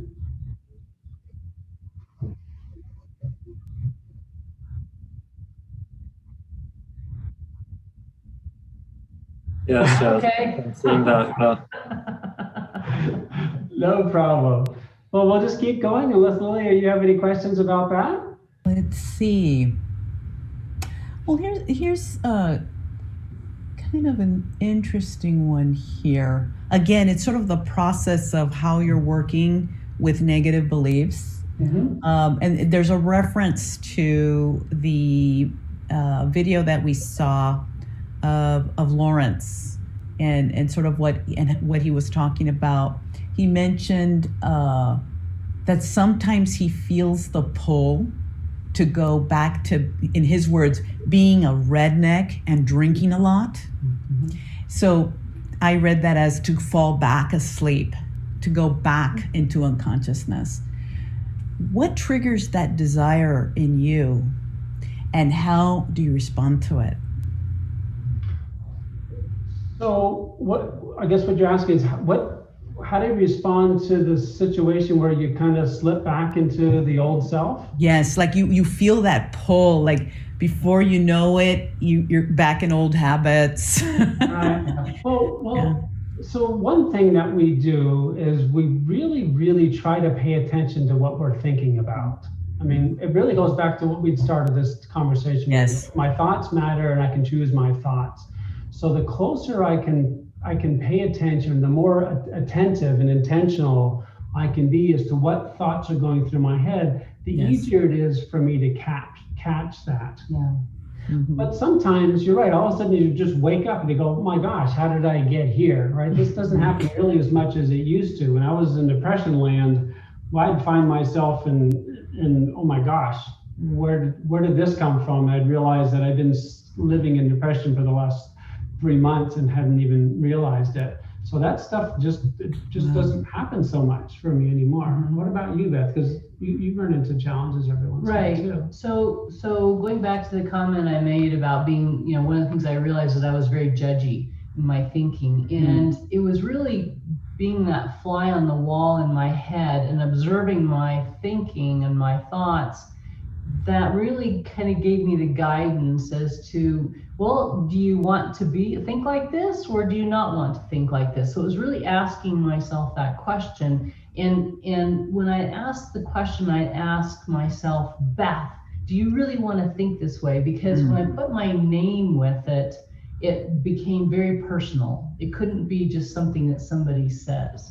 And so that, having my name in there, calling myself out, if you will, was really a powerful way for me to pay attention and say, look, you do have a choice here. It's, it's up to you. I mean, other people make their choices, but you get to make your own choices. If you choose not to, well, you deal with it, girl. So that was really the way I did it. And it worked well for me. I'm not sure if it worked for everybody, but I think making sure it's personal is what's really important. And based on that, we actually came up with a tool that we use, and I think it's available on our website. It's called the Wait a Minute tool. And the whole point of that is to catch yourself in those moments and say, wait a minute. What am I doing right now? Where's my head? Why am I going down this path, this mindset, this whole scenario planning that's not at all what I want to do? So just catching yourself and saying, wait a minute, what am I doing here? It gives you that breath, that it comes back to the calm too, right? It gives you a sense of calm, so that now you get that space that you can think about, which way do I want to go? And I can be intentional about it. So just catching yourself is really, to us, the key to making those shifts to get yourself back on track. And I'll just add, it's a whole lot easier to catch yourself before you go down the rabbit hole. There's a lot of way you have to pull out. So there's an incentive in there, perhaps.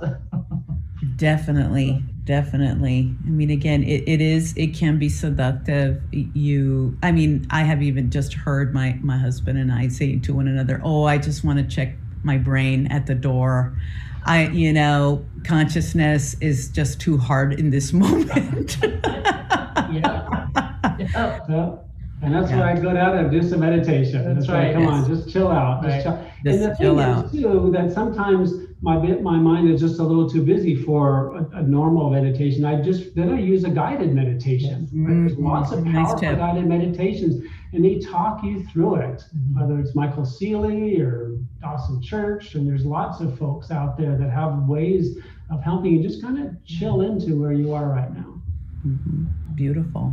Fantastic. Okay. Fantastic.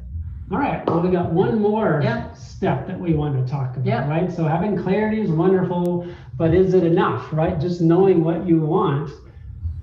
So let me ask you another question today, right? So have you ever seen somebody walk into a room and right away you can tell how they feel about themselves?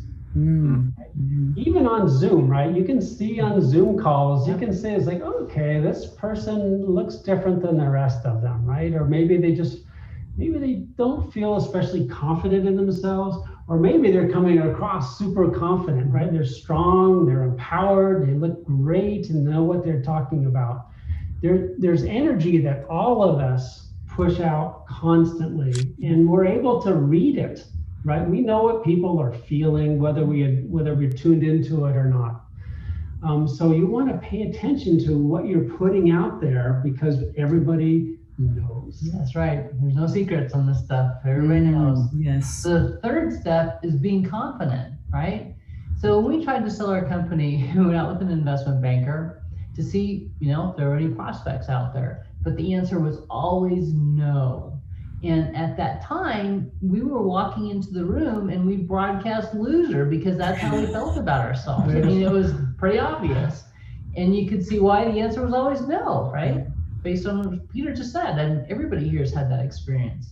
So today we think of ourselves very differently. We have an abundance of confidence in our abilities and think of ourselves as a success, even when we think back to that really difficult time, because we were able to work through it successfully.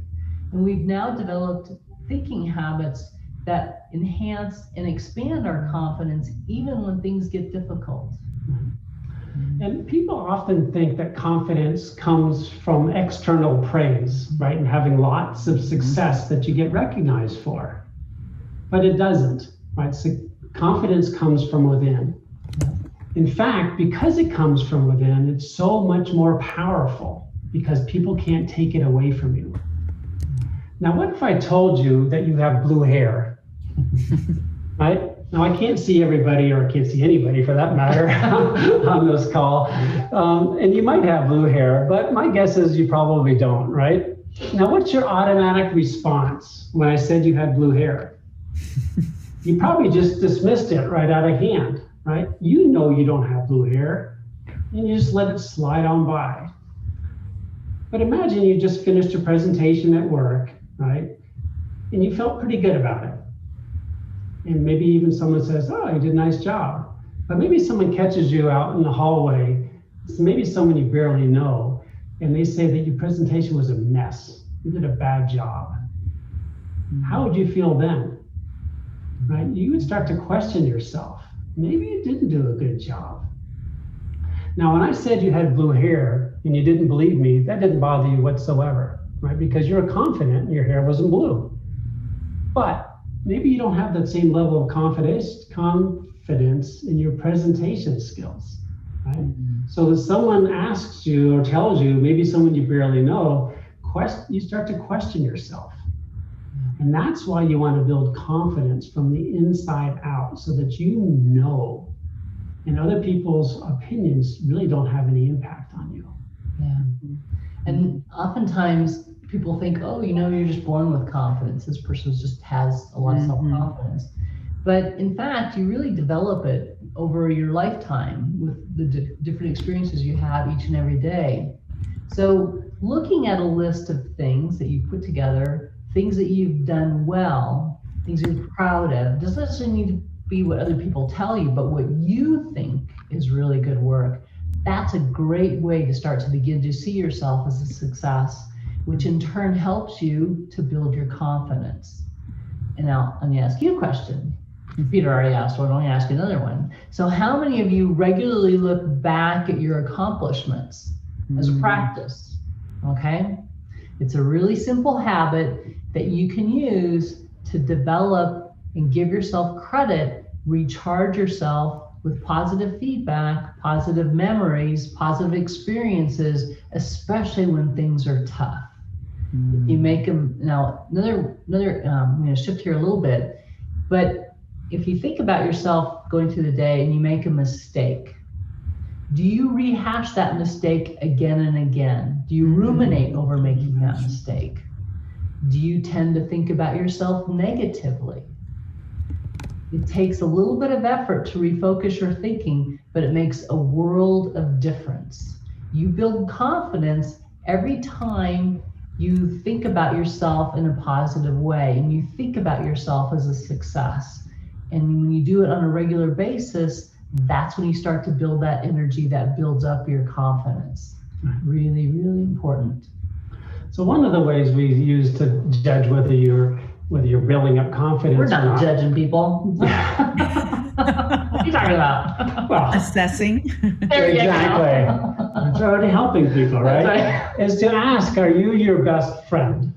Right? So how do you treat yourself when you're talking to yourself? Are you using your friendly voice, your encouraging voice, your empowering voice, or are you using your condescending voice, or your sarcastic voice, your snidey voice?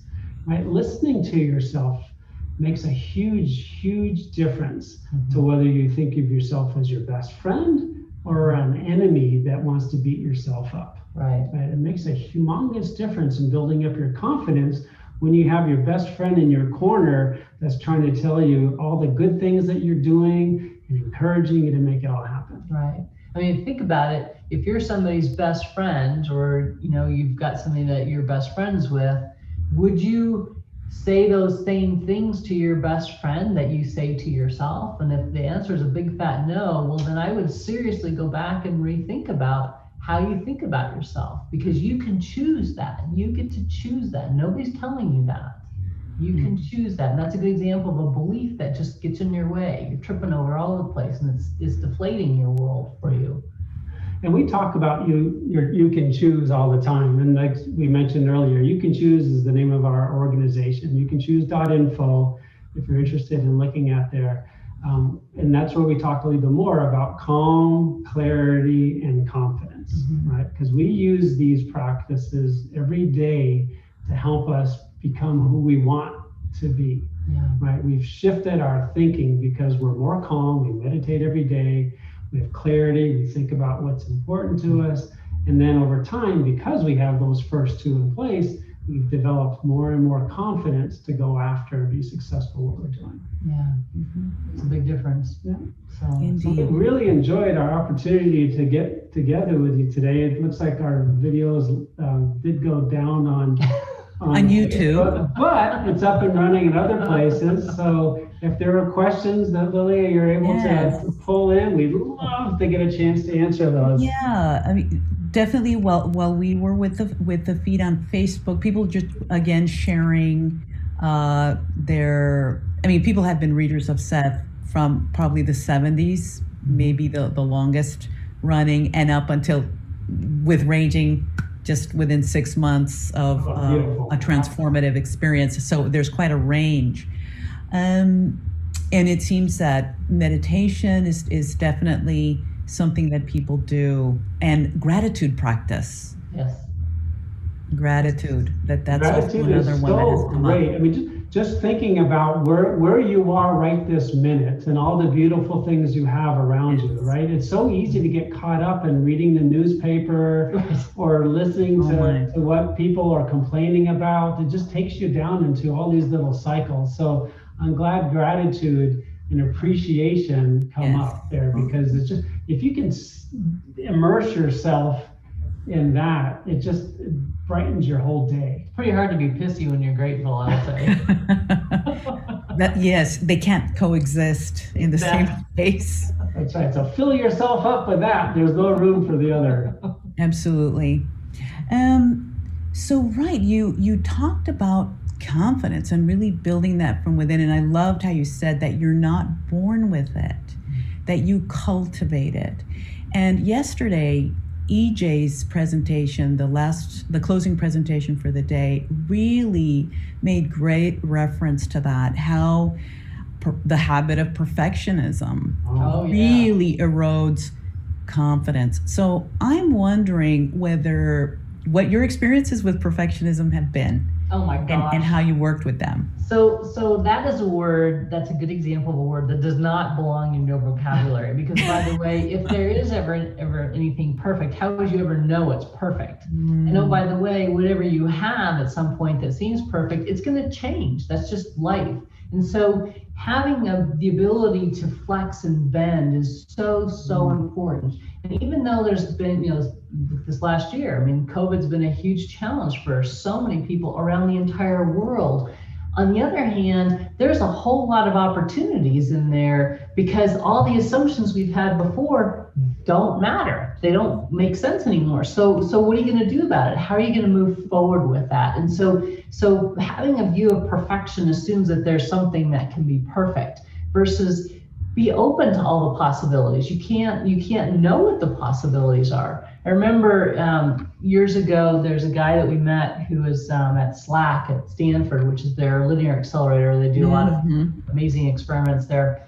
And I remember he talked about something called dark energy and dark matter.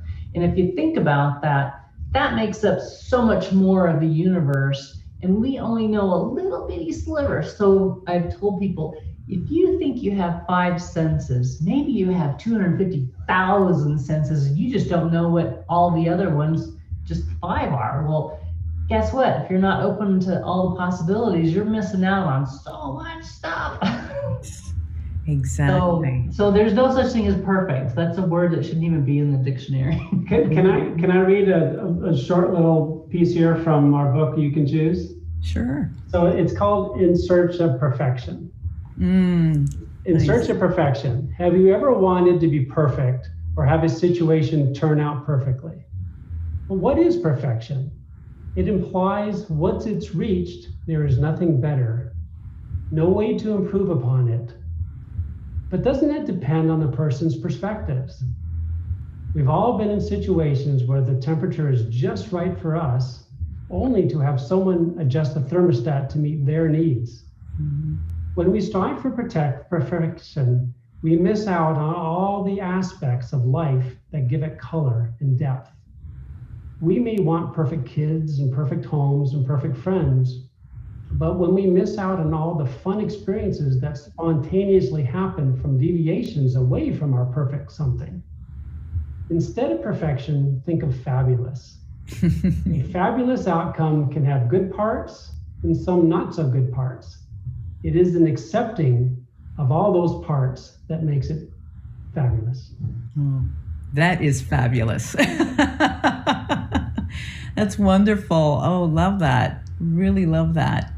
And also how you really got to our quality of talk, also inner talk, inner dialogue, and to being our best friend. That's also very, very helpful. So just personally, Beth, Peter, you've been doing a lot of your work within the context of business. And business can be a place also that for many in our community, they have wounding. It's a source of there's wounding there, and working with it, and then feeling, as you described, Peter, a victim within it. So I'm wondering, from a broader perspective, what do you see as the area of greatest potential for healing and transformation of corporate culture?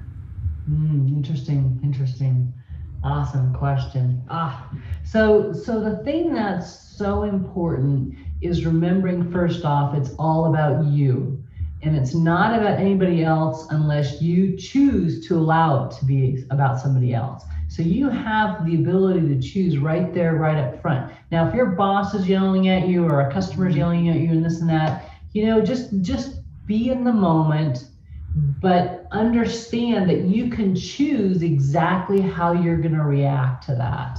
And it's from that place of calm that really gives you all the energy and all the ability to move through it. The other thing that you can do, other than in the moment, like I just described, is you can start to think about what you want in terms of the experience at work.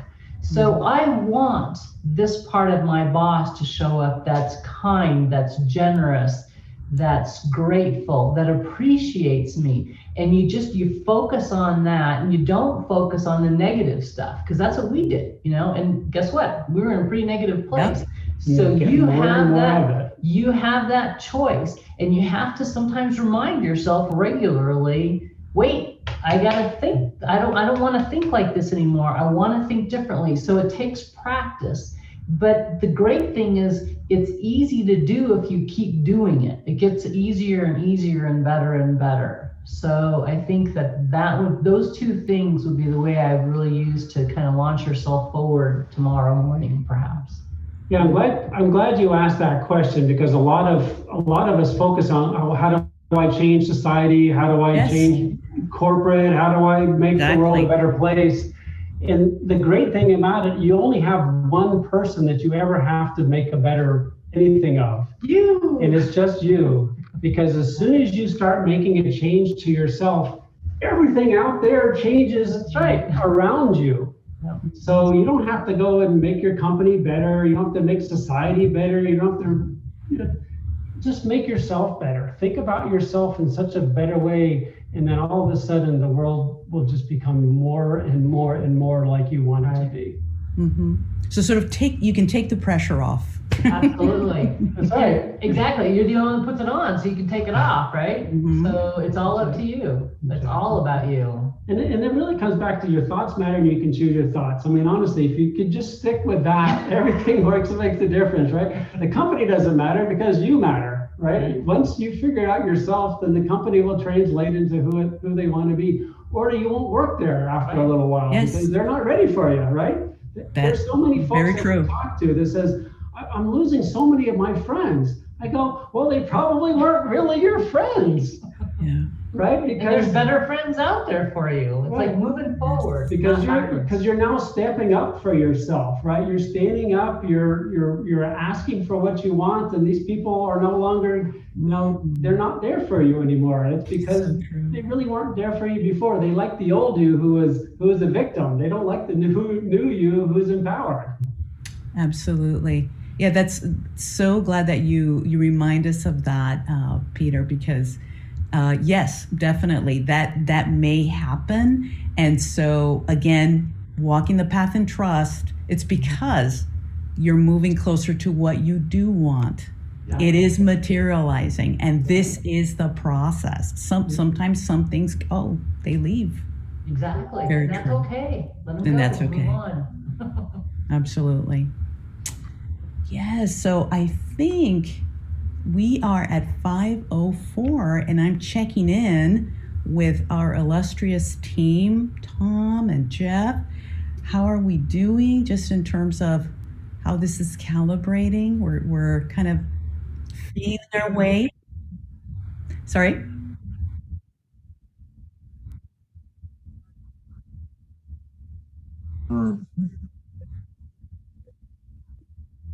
Okay. Nice discovery. Fantastic. Yeah. In a way, it's an amazing problem to have. It's been rich and it's been fantastic. So it's just such a bright way to kind of bookend here.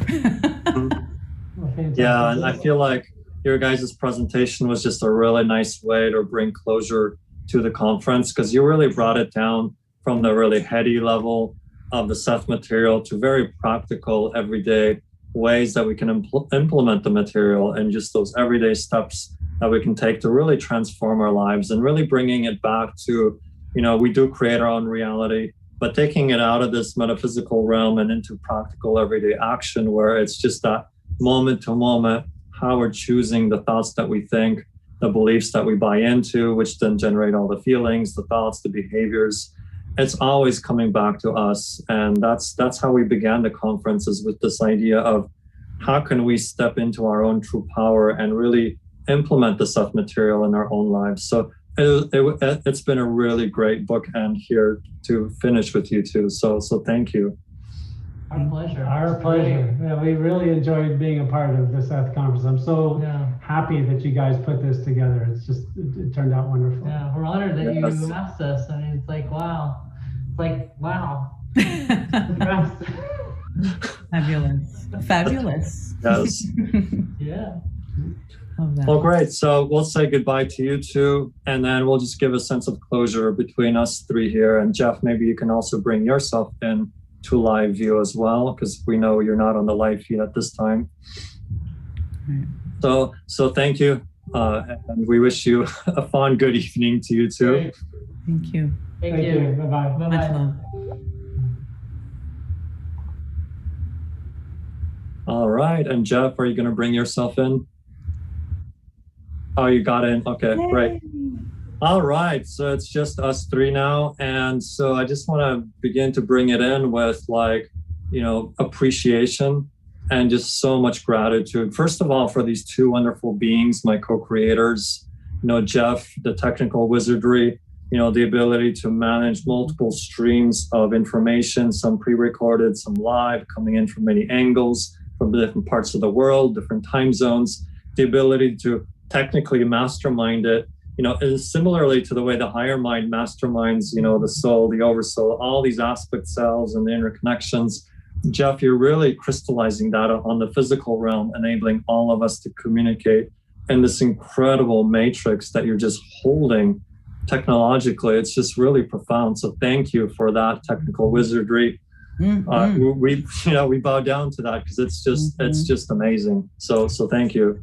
And Lilia, I want to thank you for your incredible graciousness in working with people and really being able to amalgamate the questions that are coming in through the chat, weaving it in with, questions that you're channeling yourself and just funneling that in for the presenters and engaging in this beautiful dialogue with them. I really see this amazing co-creation and you do it with one, then you do it with the next, then you do it with the next. And after a while, you realize you have the skill of working with all these different energy types, different people. Some are more heady, some are more coming through the heart, some are more action oriented, some are more theoretical. And you're just able to weave that together and just keep that flow of the conference going. So thank you as well for bringing your incredible skill to the table. Thank you. And so I then, of course, want to thank all the speakers who really showed up. We didn't even create it. We acted on this impulse to bring this conference into manifestation.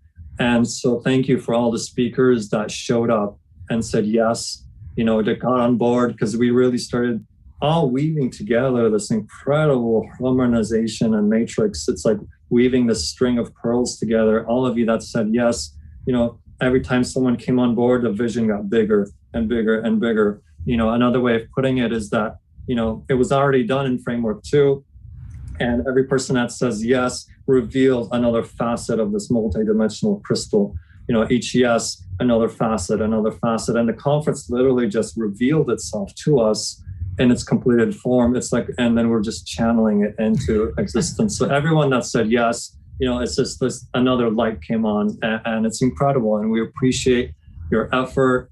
We know for some of you, it was a little bit out of your comfort zone, working with this video format, the delayed time, and going between pre-recorded and live, and dealing with all the manifestations of technology. Whereas before we used to just get up on stage and give a good old presentation, we're dealing with a completely different medium now. So thank you for saying yes to that and embracing the challenge and really stepping up to that.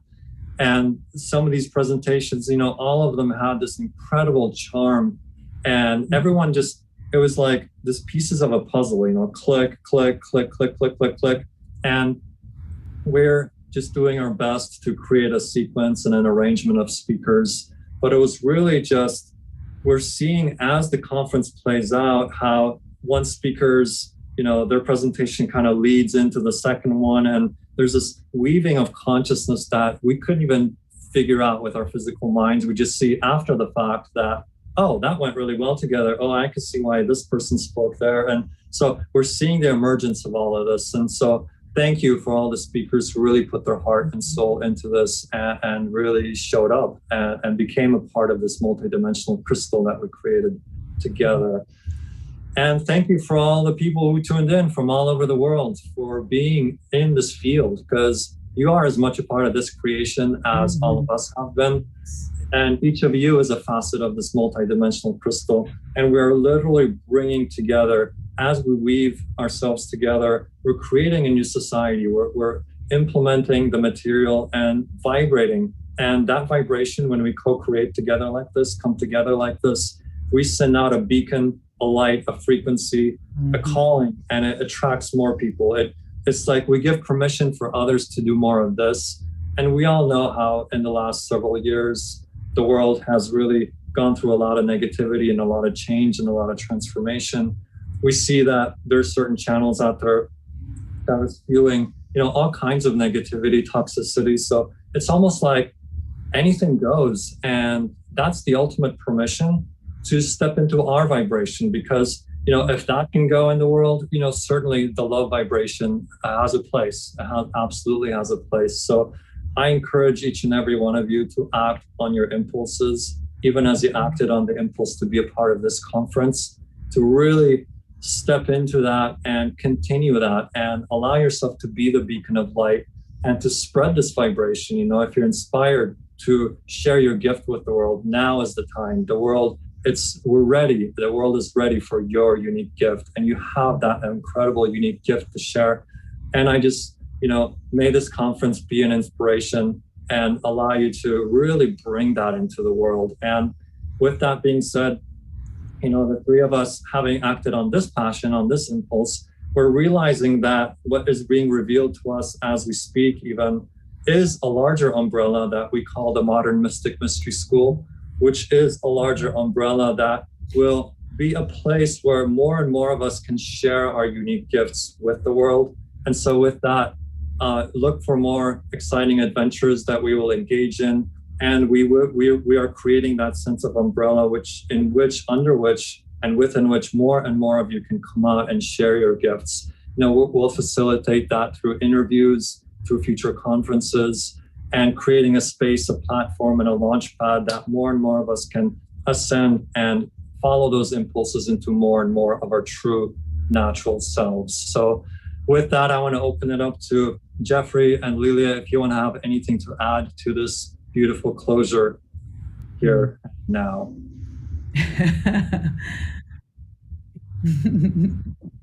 I see. I just want to add, Tom, thank you to you. Deep, deep gratitude. You have been an incredible visionary for this journey. You've really held the seed of creation here and then followed that spark, nurtured and cultivated with so much care. I am astonished that it's only been a year that I've known you.